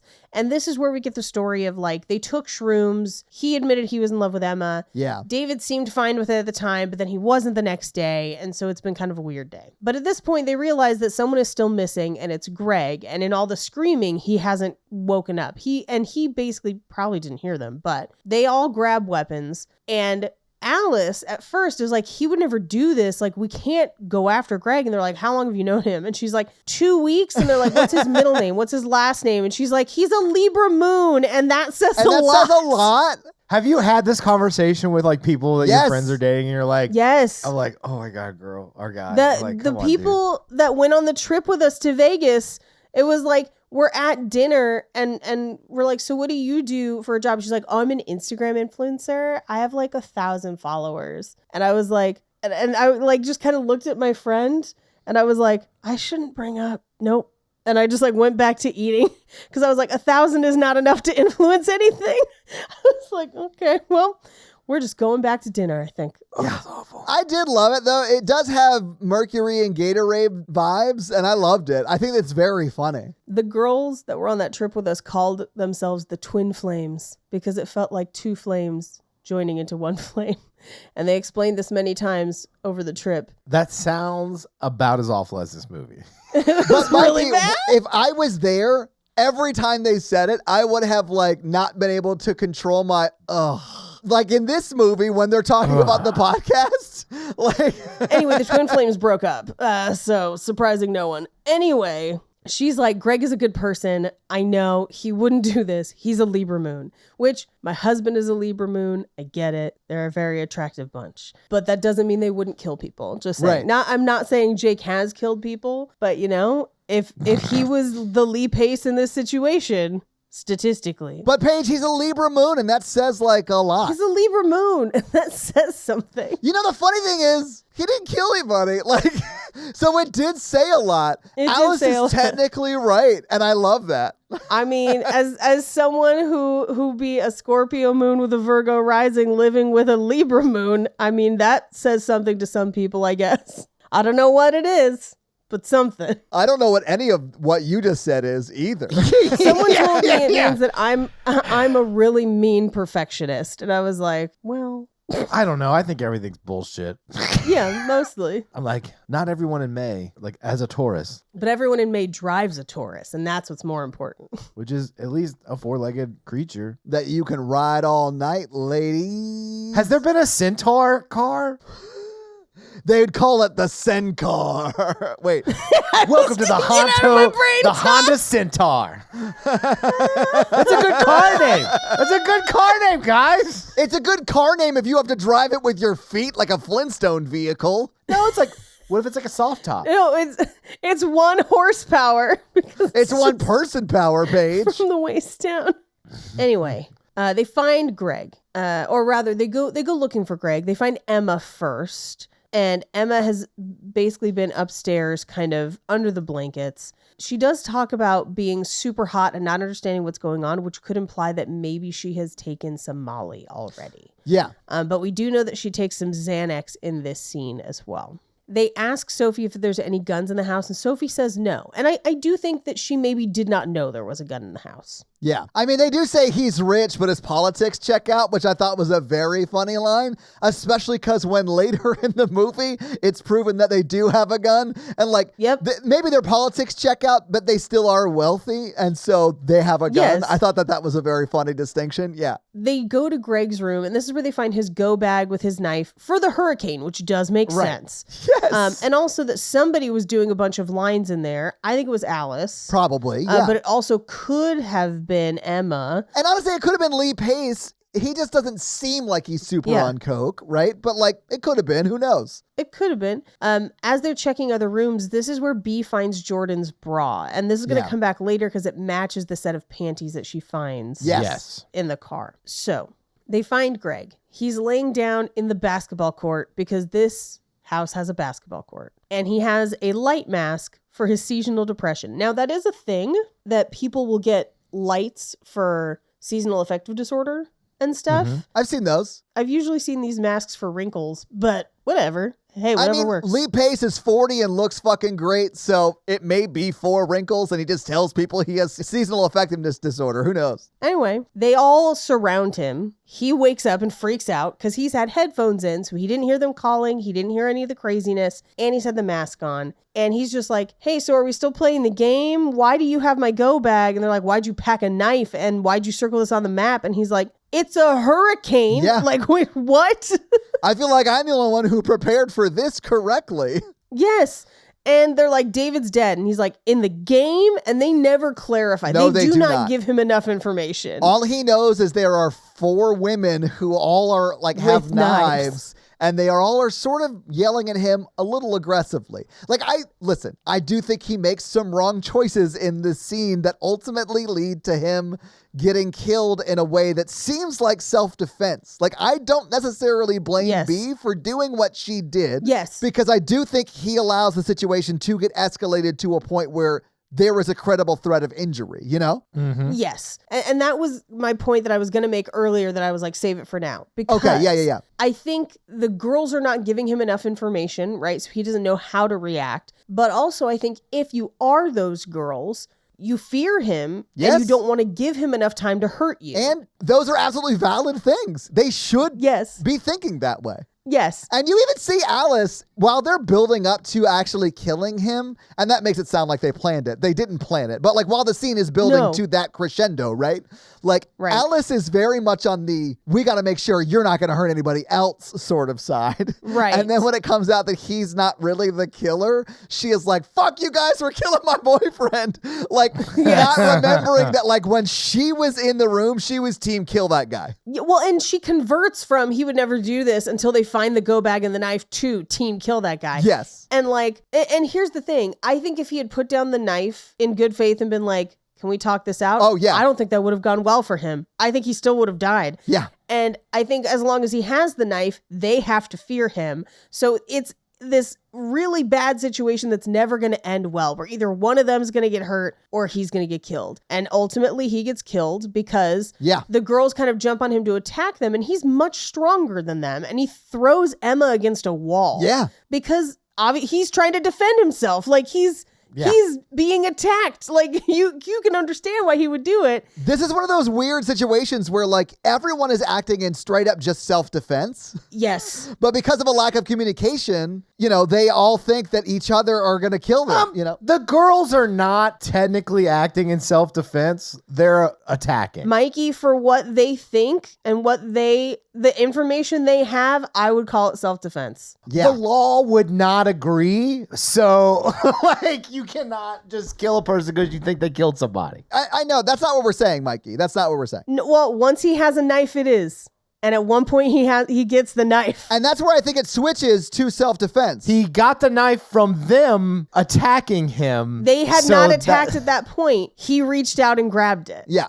They're standing there with the knives. Nobody has made a move. He reaches out and grabs one in self-defense. Yeah. He perceives a credible threat of violence, grabs a knife to try and defend himself.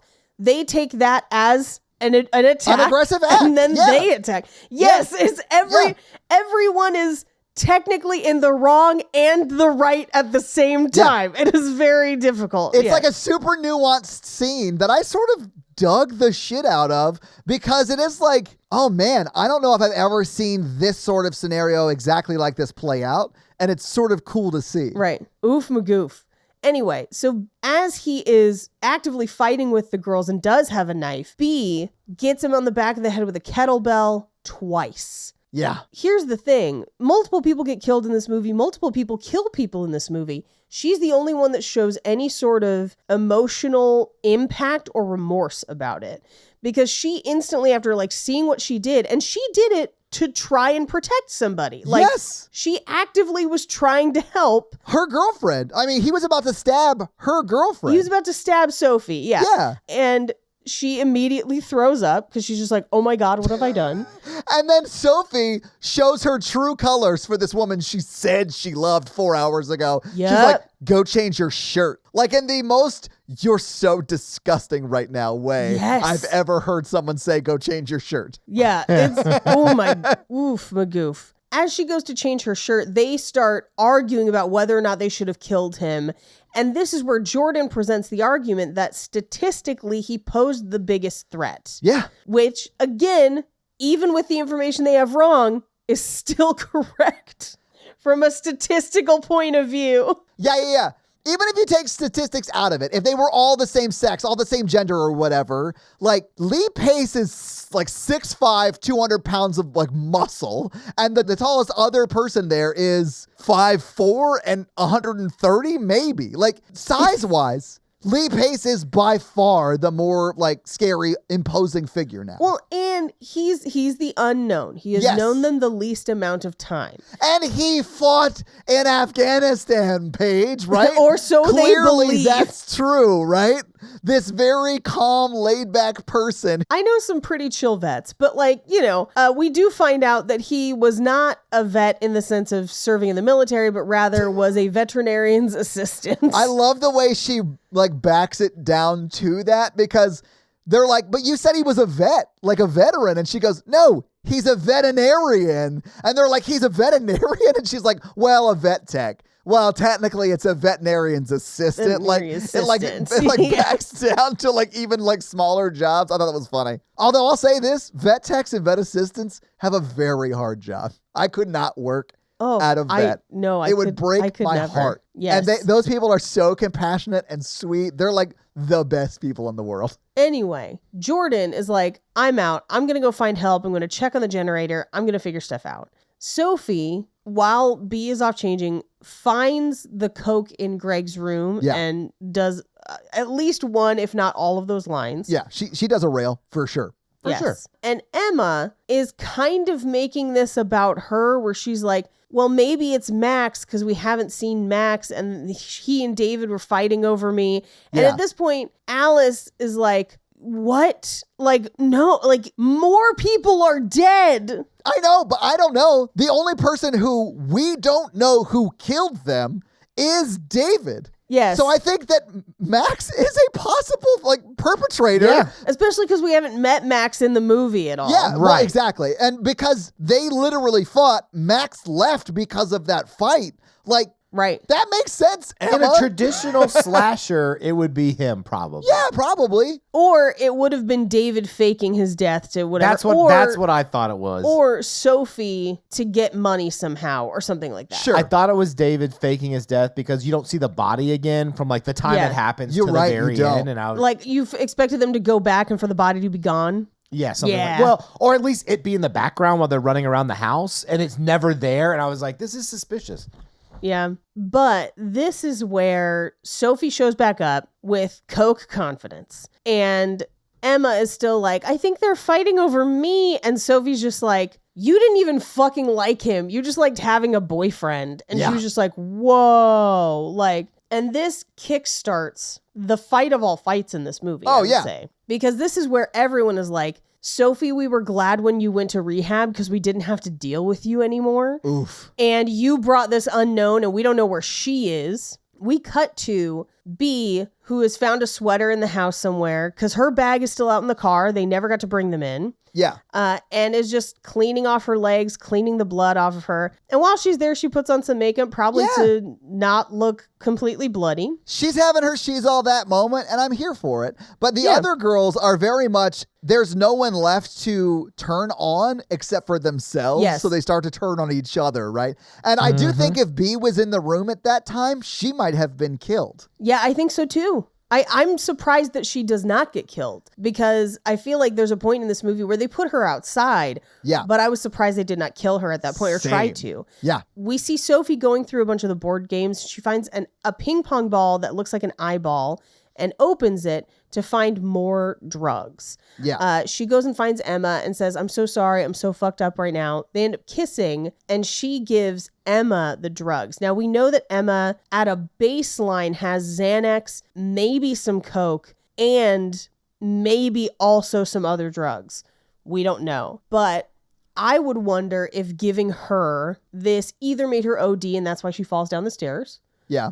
Or she's just so out of it at that point that she falls down the stairs. Yeah, I mean, I honestly don't think they ever answer who kills her, but I think it could be a like staircase level documentary that we deep dive on because it could be Sophie killed her or it could be she's so like blitzed out of her gourd she stumbled, fell, and hit her head a bunch. Yeah, because we only hear the one scream that makes people think someone pushed her, which Sophie very well could have. Yeah, absolutely. Or she could have just fallen. You don't know. Yeah. But Emma goes looking for Sophie. Alice hears a scream. She turns back to the way she went and trips over Emma's dead body, who is clearly either by being pushed or tripped has fallen down the stairs. And there's a lot of head trauma. Like you see it. There's a lot of head trauma. Yeah. And B comes from the top of the stairs down.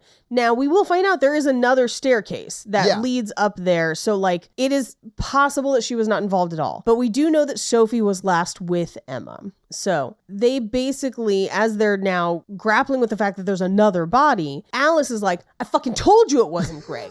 Like, we knew it was. This is where she is like pretending she wasn't Team Kill Greg 20 minutes ago in like, movie time. Yes. They then and I actually kind of like this because I feel like more slashers should do this at some point. They all sit in the middle of the room back to back with knives out. Yeah. Which I think is very, very funny because it's the opposite of let's split up. It's let's stick so together. Yeah. Yeah. But this is where Alice introduces her theory that it's going in order of the game they played, which it is not. This theory makes no sense, but it is the one that she like clings to through the end of the movie, despite the fact that it does not make sense. So this is where she starts accusing B. Yeah. Because she's back in the room and she's like, oh, wait, there is someone else that we don't really know here, right? Right. There is another other, if you will. Right. Yeah. And Jordan is like, I Googled you. There's no record of anyone from Utah State with your name or your attendance, which, by the way, you'd have to call. Like, this is not. I don't think they'll even give you that information if you call. Right. No. If you're a reporter or something, they usually do. Well, you can verify if someone has attended. if you're a business. Yeah. If like for employment verification. Yeah. Anyway, she's like, I can explain. And they're like, we watched you kill someone. And she's like, please calm down and I will explain. They're not calming down. No. And she says, you killed my boyfriend. And she says, it was self-defense. He had a knife. Like. And she's right. And she's right. Yeah. So they throw her outside. Sophie doesn't lift a finger or utter a word to help her, which to me should have been we're broken up. Oh, yes. yes. I mean, I don't know if I remember her actively pushing her out of the house, but she certainly isn't helping. And I think she may have been pushing. I honestly don't remember. But I could definitely see Sophie doing that. She doesn't push, but she stands back to let the other girls push. Yeah. And she says nothing in her favor. No, at all. Yeah. Because she doesn't want to be someone who was also othered because they literally have killed every other in this house. Right. And I realized that sentence was bonkers, but I hope you followed. But no, I did follow it. Yeah. Okay. So B is very smart. Yeah. B is outside. She goes to the car. She gets in. She finds some Cheetos to eat. Good for her. But this is where she finds the underwear. Well, she also puts a hoodie on because it's cold outside or whatever because the rain, I'd imagine.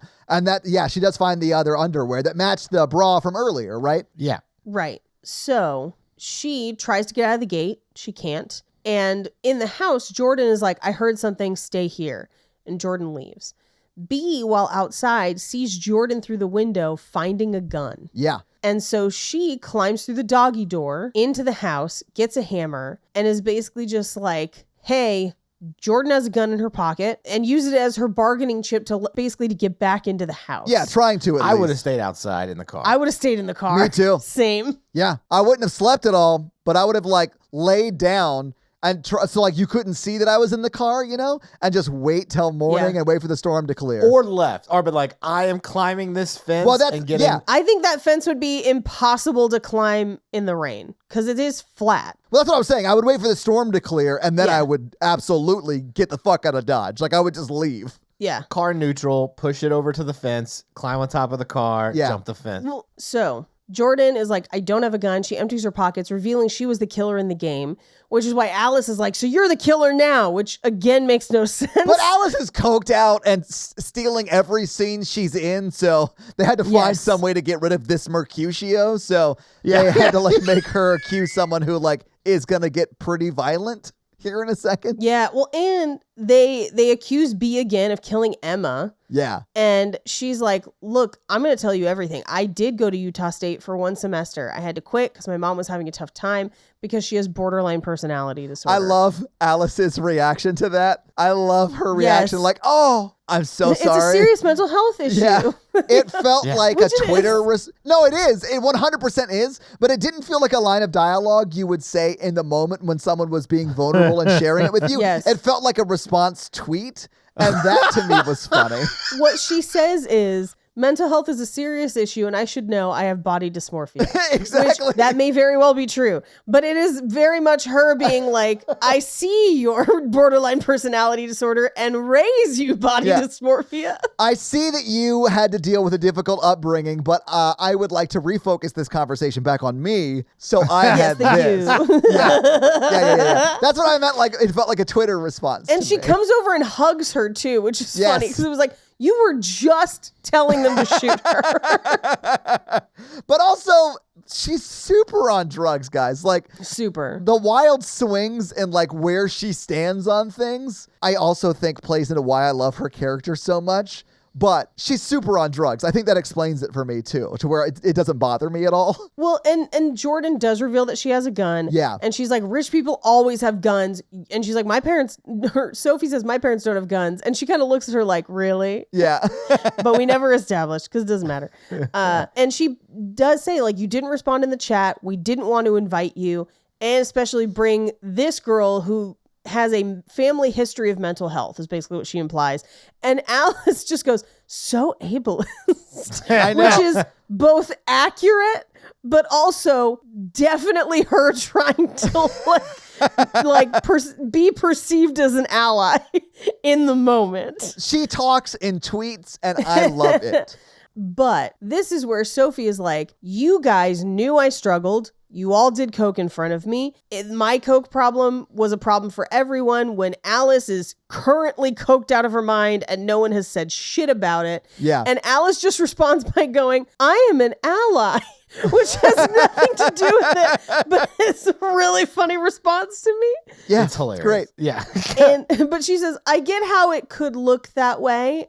and maybe is that way. But also, they didn't invite you because they were going to be doing drugs all weekend. You showed up uninvited to this place. Yeah. That is true. But I will say, it does very much seem like no one else's drug problem was a problem, but hers was.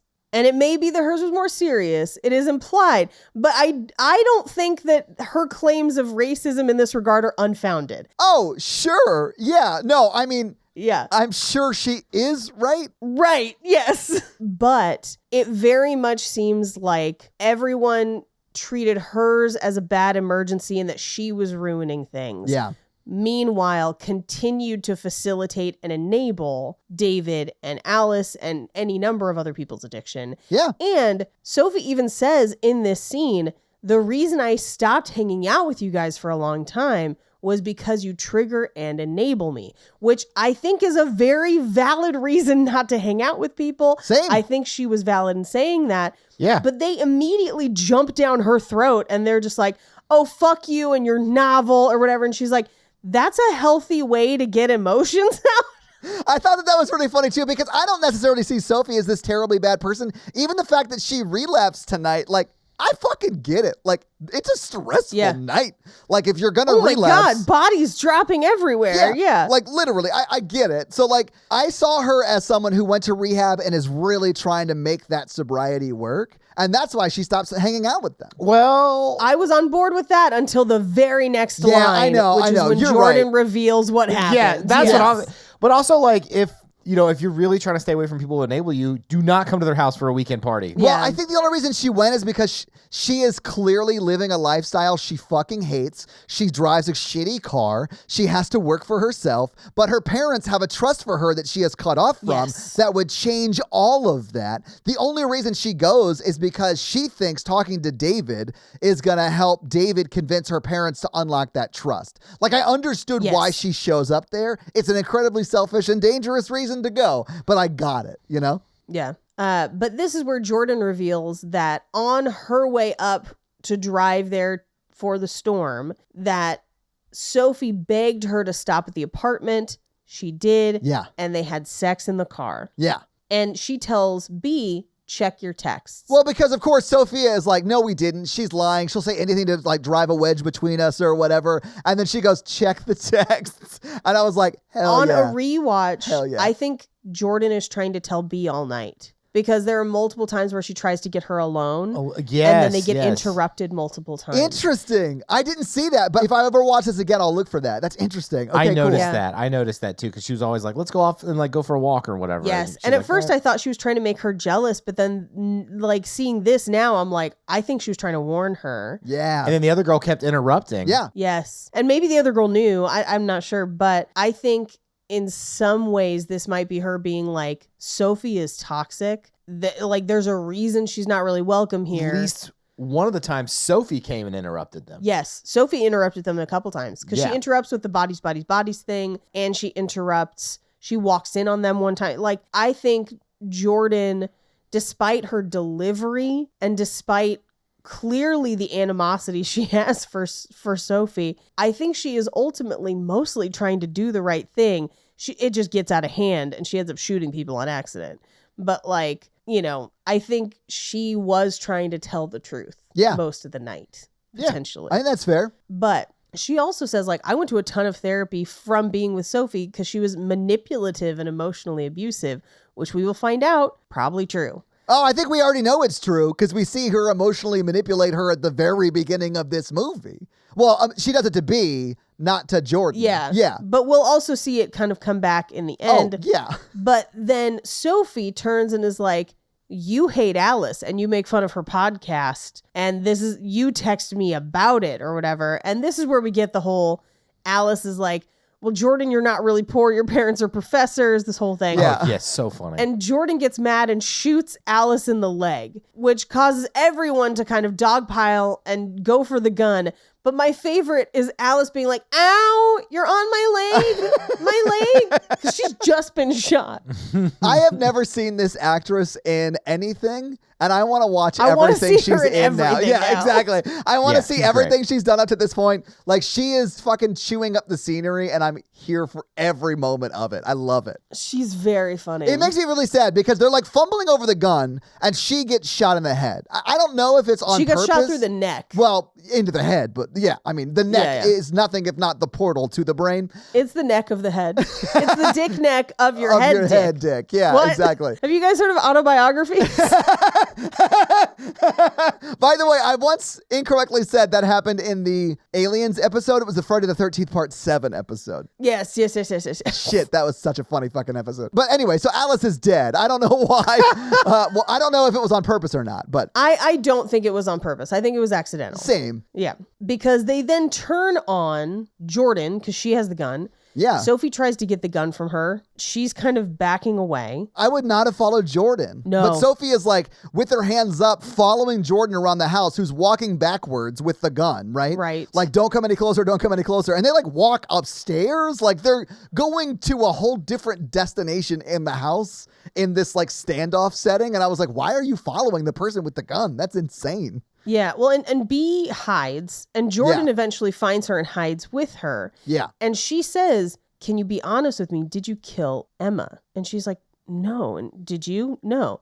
It's okay if you did it. It's okay. I just want to know. And she says, no, did you kill David? And she's like, no. And she's like, well, you killed Greg. And she was like, I was trying to protect you. Yeah. And then she says, will you answer this honestly? Is what Jordan is saying true? Did you guys have sex in the car? And she's like, I would never. I love you, okay? But we already know that B knows the underwear was in the car. Like, I think all of these questions are obviously she wants the answer to those questions. I think the question behind all of these questions is, did you kill Emma? And that Sophie answers yes to that by answering all these questions this way. And I think that is pretty clear in the movie, but it's really cool because they're showing you something without using dialogue. And I love it. Yeah, I think what B establishes in this scene is that Sophie lies to her. Exactly. And has no problem lying to her and doesn't struggle with it and just completely does. And at this point, she shrinks away from her and she's just like, I'm out. Like, and she runs from her. Well, and she goes and hides. Yeah. Yeah. And at that point, Sophie's trying to find her. And now Sophie has gotten the gun from Jordan. So they have it. But now B is kind of like, I can't trust Sophie. So she's trying to get them to stay together. She walks out onto the kind of where the banister is calling for her. B doubles back down through the other staircase and goes back to Emma's body and up those stairs. But Jordan basically pops out of a room, tries to tackle Sophie. They fight. B comes from behind because she took that other staircase and manages to throw her over the banister, definitely breaking her neck and back. Yeah. But she lives long enough to just say, to fire up a couple shots into the air and say, check the texts. Yeah. I think she says check the texts first and then start shooting. And of course, then just dies because she's broken every bone in her neck. Oh my goodness. Yes. Yeah.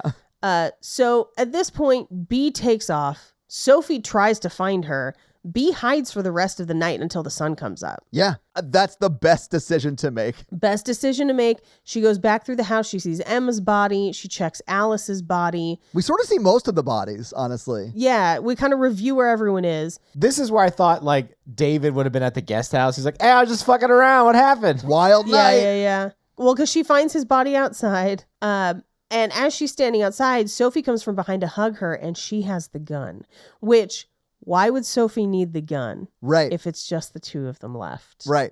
But man, the way they reveal that hug and the way she sort of initially recoils and at it. pan down. Yeah. Is so good. And she says, I have to tell you something. I did coke and talked to Emma and I gave her pills and she tripped and fell and it's my fault, but I didn't think anyone would believe me. Yeah. And this is where we kind of pan down and see the gun. B takes the gun, holds her at gunpoint and is like, give me your phone and let me see the texts. And she won't do it. She throws the phone. They mud wrestle to try and get it. They end up in the pool. They get out of the pool. She grabs for the phone thinking it is Sophie's phone, but it turns out it's Pete Davidson's phone. Right. They hold it up to his face. I love that they went over there and like opened his eyes so they could use the Yes. thing and they closed his eyes. I thought that was so fucking funny. And his phone opens.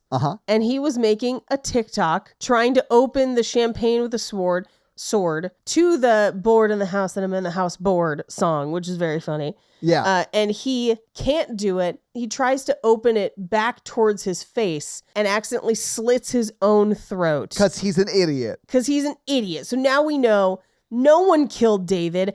Everyone has killed each other for no reason. Who should walk in but Max? And he's like, what happened? And as he asks, What the fuck happened? the power and the fountains in the pool and everything come back on and their cell phones ping with like a million messages. Yeah. And B just goes, I have reception. And that's the movie.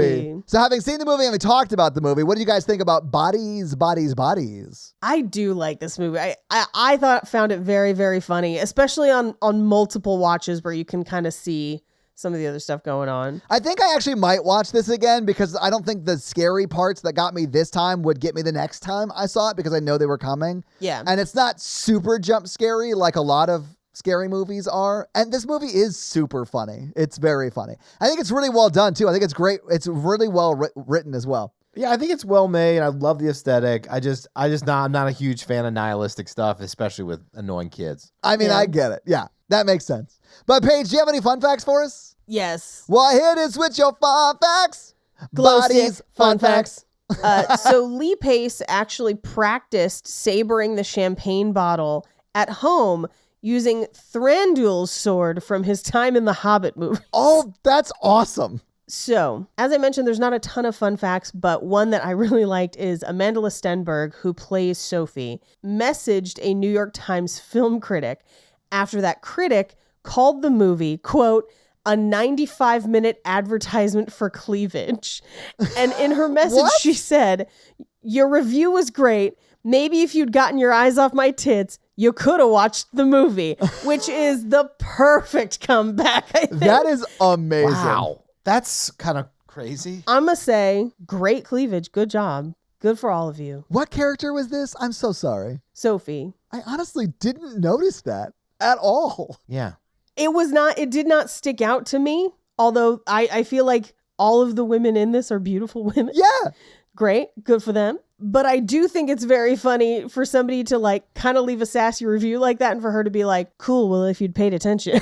I'm Yeah. just like, yes. I mean, that makes me like the actress way more. Although I like her in this movie. She's good. But it seems like she'd be a funny person. Yeah, she's been in a bunch of other stuff too. Sure. So this script was originally written by Kristen Rupanian, who wrote Cat Person. And it doesn't really resemble the final cut of the film, that original script. The names are the same.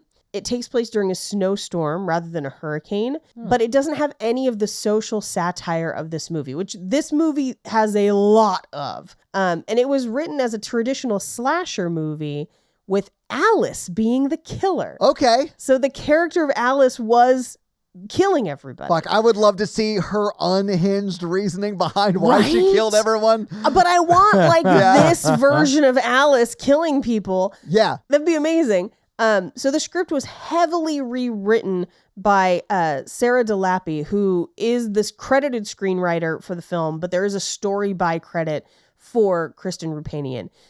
So essentially, Sarah is responsible for all of the social commentary that ends up in this movie. But also the fact that there is no killer, which I do love a movie that proceeds as a slasher for the entire film and then turns out there is no killer.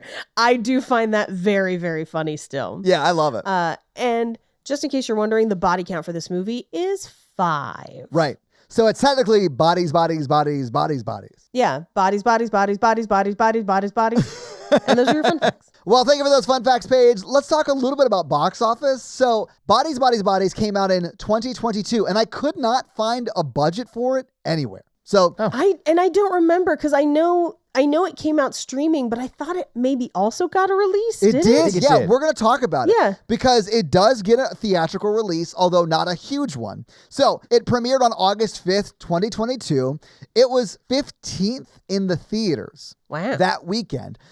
It was beat by the number 1 movie that week was Bullet Train. Number 2 was DC League of Super Pets. Number 3 was Nope. Number 4 was Thor, Love and Thunder. And number 5 was Minions, The Rise of Gru. There were 10 other movies and then Bodies. It was only in 6 theaters, though. So the fact that it was only in 6 theaters, but still in 15th place, I think is really good. There was a lot of buzz about this when it came out. Yeah. So like I remember, and we even talked about doing it at the time. We did. I think the only reason we didn't is because we did Nope instead, because it was new release month and we wanted to get Nope in. I think we made the right call. But anyway, so what do you think it made in its opening weekend where it was only in 6 theaters? Like the 14th placed movie was in almost 500 theaters. And it's close to that as far as how much it made. $10,000. Okay. No, I'm going to say 600,000. Okay. I think technically Mikey's closer, but I appreciate your guess. Okay. It was $226.6 thousand. But the 14th place movie was in 500 theaters more or less and only made $345,000. What was it?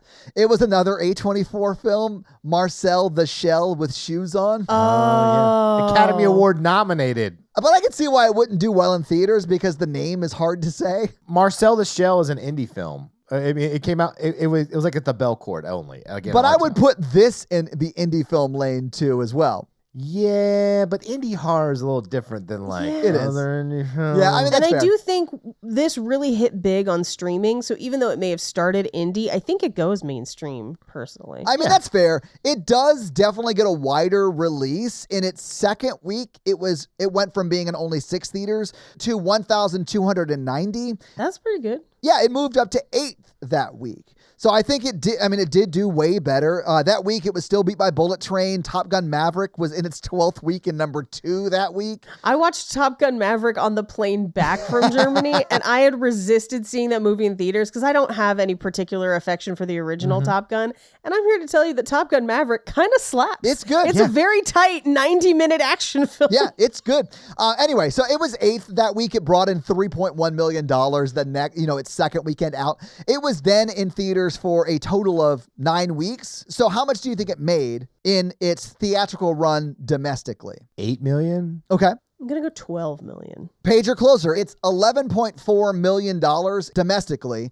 Internationally, it made $2 million for a total of $13.5 million at the box office. It then goes on to make a little over 400,000 in DVD and Blu-ray sales. And it also was on streaming. And unfortunately, they don't release how much they pay for movies when they go to streaming. So I don't know how many millions of dollars they made for that. But this movie probably made money. I know we don't have the budget, but I would imagine that it is less than 13 million. I do think it's less than 13. Yeah. Yeah, it's all one location. There's only 8 actors total in it, so it's like, They're handling all the lighting. yeah. Remember? So your lighting budget is next to nothing. But anyway, that's your box office. So Mikey, do you want to hit him with that scary scale? Yeah, Scary Scale listeners, how scary. Found the film today. Our 1 example is Ghostbusters, and our 10 example is Texas Chainsaw Massacre. Paige. 1. Todd. I'm going to give it a 2. I'm giving it a 1. And that's our Scary Scale. All right. Yay. So this week, you all made us watch Bodies. What are you making us watch next week? Next week is a classic that I'm so excited that we get to bring to this podcast. It is Leprechaun in the Hood. I Okay. am stoked. Wait, I thought there was like a sequel to Leprechaun before Leprechaun in the Hood. Do we need to watch There is. that? Leprechaun in the Hood is a completely different story. I did look this up to verify. So it's Leprechaun 1, 2, 3, 4, which is Leprechaun 2, Leprechaun 3, Leprechaun 4 in space. What? They go to space? Yes. So Leprechaun in the Hood is technically Leprechaun 5, but it is a divergent story from the main storyline. Okay. And has its own sequel, Leprechaun Back to the Hood, that Oh my occurs God. after. So we're Okay. doing Leprechaun in the Hood. And then eventually we'll get through the rest of the Leprechauns. But yes. So your homework is to revisit a Warwick Davis property. Oh, I should remind you now so you don't get emails. Warwick apparently, even though that's not how it's spelled. So your homework for next week is to learn how to properly pronounce Warwick Davis's name before having to record an episode on it, and enjoy Leprechaun Tales from the Hood. In the Hood. Oh, wait. No, Leprechaun in the Hood. In the Hood. Okay. Wow. Correct. All right. Tales from the Hood is a different movie that is eligible for listener request this month. Just saying. Okay, cool. that's why I converted them to the same movie in my mind, I think. Okay, cool. Yes. All right, so Mikey, do you have a review for us to read? Samantha Ann 96. All right, well, what does Samantha Ann 96 have to say? I almost fell off my treadmill is the name of the review. Wait, she almost fell off the treadmill? Yeah. I absolutely love this podcast. I listen while I'm at the gym and it gets me through every workout. On the flip side, I was listening to the Poltergeist 2 episode and started laughing so hard that I tripped while I was running and almost smacked my head on the safety rails. 10 out of 10 for me. Okay. And be cautious of vigorous activity while listening. LOL. Love y'all. 5 stars. This is why I think we should be the only podcast with the Surgeon General's warning. Yep. But thank you so much for that awesome 5-star review. And we accept no liable responsibility for people who get injured from laughing and doing things while laughing while listening to this podcast. Yeah, not our problem. Yeah, so sorry. Please be careful. So guys, if you like this show but want to hear this power throuple on another movie review show about romance and romantic comedies, check out Romancing the Pod, where Mikey, Paige, and I break down and make fun of romantic movies. It's a lot of fun, guys. Check it out. If you want to follow us on social, please do. We are at Horror Virgin or online at horrorvirgin.com. If you want to follow us all individually, you can do that as well. Paige is at Paige Wesley on Twitter or Rampage Wesley everywhere else, including TikTok. Mikey is at mrandolph24 and I am at Todd J. Awesome. If you like the show so much and you want to help financially support it, please do by going to patreon.com/horrorvirgin, where you can get a lot of great levels and a lot of great stuff like bonus episodes, director's cut episodes where they're a little bit longer and you get them actually a day earlier than the regular feed drop. We do a lot of great things like listener requests and stuff like that. So guys, check out the Patreon and help support the show. If you want to financially support me, but not Todd, just look me up on Venmo. If you can't financially support the show, that's understandable. That's fine. But if you want to hang out with us on the daily, join the Facebook group at facebook.com/group/horrorvirgin. We also link it like once a week. So just find it there and join the awesome Facebook group. Literally, we're in there talking every day. It's awesome. And guys, we got a P.O. box. So if you want to send us some love letters or whatever you might send to a P.O. box, it's actually not a P.O. box. It's like a regular street address. It's pretty awesome. It's 6688 Nolensville Road, number 108-34, Brentwood, Tennessee 37027. So send us some stuff. Yeah. And if you want to check out our Twitch stream, we're at twitch.tv/Todd Awesome, where we will be playing horror video games. So if you have always wondered what it would be like to watch me get scared, you can now do that on Twitch while I play these horror games. It's twitch.tv/Todd Awesome, guys. Check it out. It's a lot of fun for you. Not a lot of fun for me. And if you haven't noticed, since October 1st, we have been running the new Horror Virgin blog. And when I say we, I really mean Katie from the Facebook group. She's been running everything. She's like the managing editor of the Horror Virgin blog. So if you haven't been to our Horror Virgin blog, go check it out. It's at horrorvirgin.com/blog. You'll see it. It's awesome. There's a lot of great articles. I mean, at the end of October, we have 31 awesome articles up, and they will continue after October, not on a daily schedule, though. That's just too much for Katie to handle. But check out our awesome Horror Virgin blog up now. This episode was brought to you by Tia, and Tia's teenager's been just driving her crazy this week. So how is Tia's teenager driving her crazy this week? Well, she took a bunch of Coke. Oh, that's never a good sign. It's not good. Hopefully it was Diet Coke and nothing too serious, Yeah. but Tia, you may want to look into what your teenager's doing. That Absolutely. aspartame will get you, though. Aspartame. Aspartame. This episode also brought to you by Jonathan, and Jonathan wants us to watch some videos, so we're going to watch this video sent by Jonathan literally minutes before we started recording. Oh, it's Matt Belisai. Well, all right.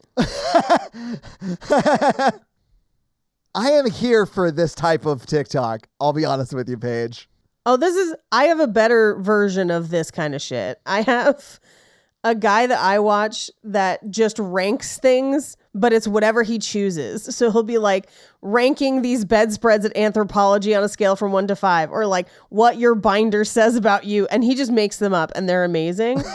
Or the girl that I think I've posted on Instagram before where she's like, are you in a good place and mentally stable, or are you a Diet Coke girl? I was just like, what's on your 2023 bingo card? Based on watching this TikTok, I do feel like I would really enjoy TikTok, but I also don't have free time in my life, so I actively avoid ever getting on it. That's kind of the good thing about, well, it's the good and bad thing about TikTok, because TikTok can very easily be addicting and you end up on it longer than you intend to. But because all of the videos are so short, it's perfect for like the bathroom instead, where you're just like like, okay, I got through 4 of these or whatever, and I'm leaving. Exactly. Well, Jonathan, thank you so much for that awesome video. We appreciate the love and support.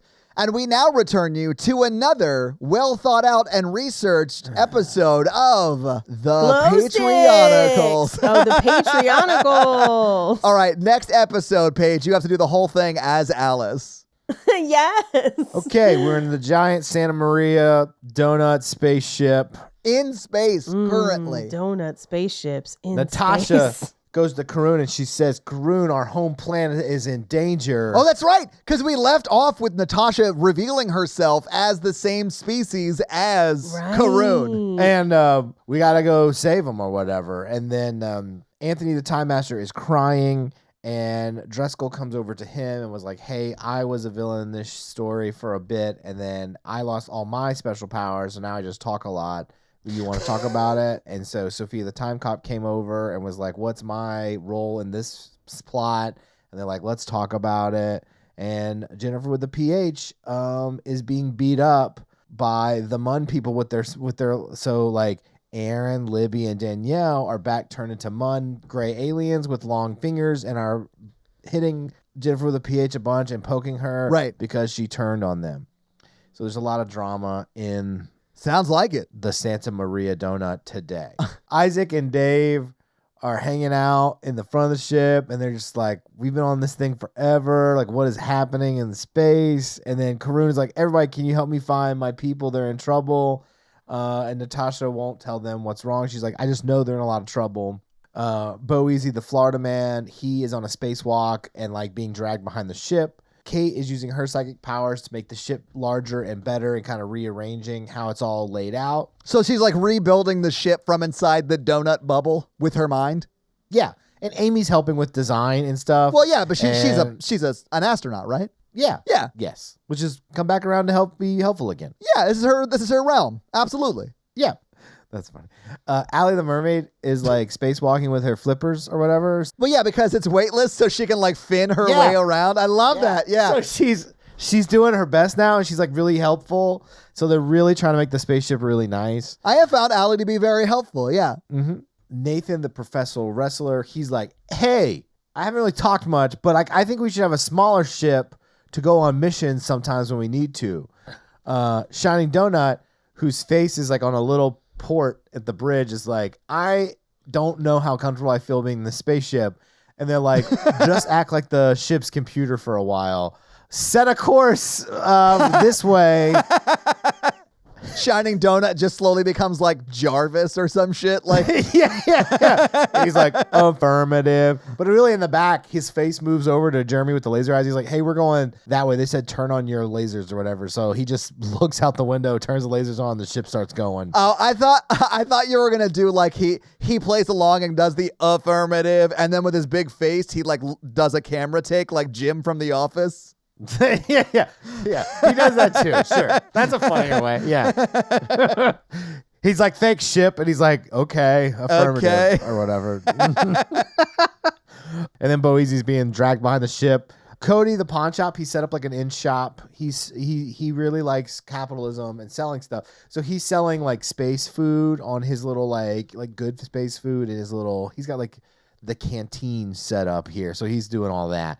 Lauren, the cave person, has been knocked unconscious. What? Oh, no. That's right. Mr. Ragebomb, who is the power supply, is just sitting in his like little cube. It's like a glass cube. He it's himself like a baby is chair. not the power supply. He has to explode his explodey bits inside of this box that creates the power. People have to make him angry too. So Garotica steps up and just keeps slapping him in the face or whatever. Hell yeah. She's already sort of dressed in a dominatrix-y type of vibe. Have you seen the heavy metal cartoons? Yeah. Yeah, that makes sense. And she has a space pterodactyl. She can do whatever the fuck she wants. Right.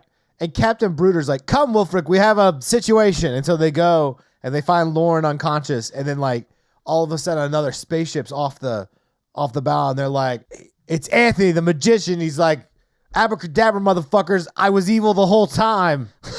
I am a part of an ancient space race of magicians, and we have declared war on Karun's planet because they don't like magic. And then he speeds away, and then the ship chases after him. And I honestly didn't see that coming, but largely Me because it was very bonkers. And misdirection because he's a magician. Well, when he said space magician, I assumed what Mikey wanted to say was Jedi, but was afraid that George Lucas's family would sue us. So, no. It's just street magic in space. oh man, if the Jedis were just like close-up street magicians, they would not have been nearly as impactful in the galaxy. Mm-hmm. Oh, I'm sorry, Emperor Palpatine is making your life shit, but is this your card? Well, he made their freedoms disappear. Well, we'll have to find out next week if they actually make Karun's planet's people's rights disappear on another episode of The Patreonicals. Yeah. Mikey, what is the name of Karun's home planet? And should we come up with a really good one for next week? Yeah, that'll be next week's thing that I definitely will think of before we start this recording. I was going to cut that out, but now I'm not going to because that's a very funny response. That's going to be it for us, you guys on Paige. I'm Mikey. And I'm your horror virgin, Todd. Keep it oogie spooky. Yeah. Have a great week. Bye. Bye. Let the bodies hit the floor, Floor nerd.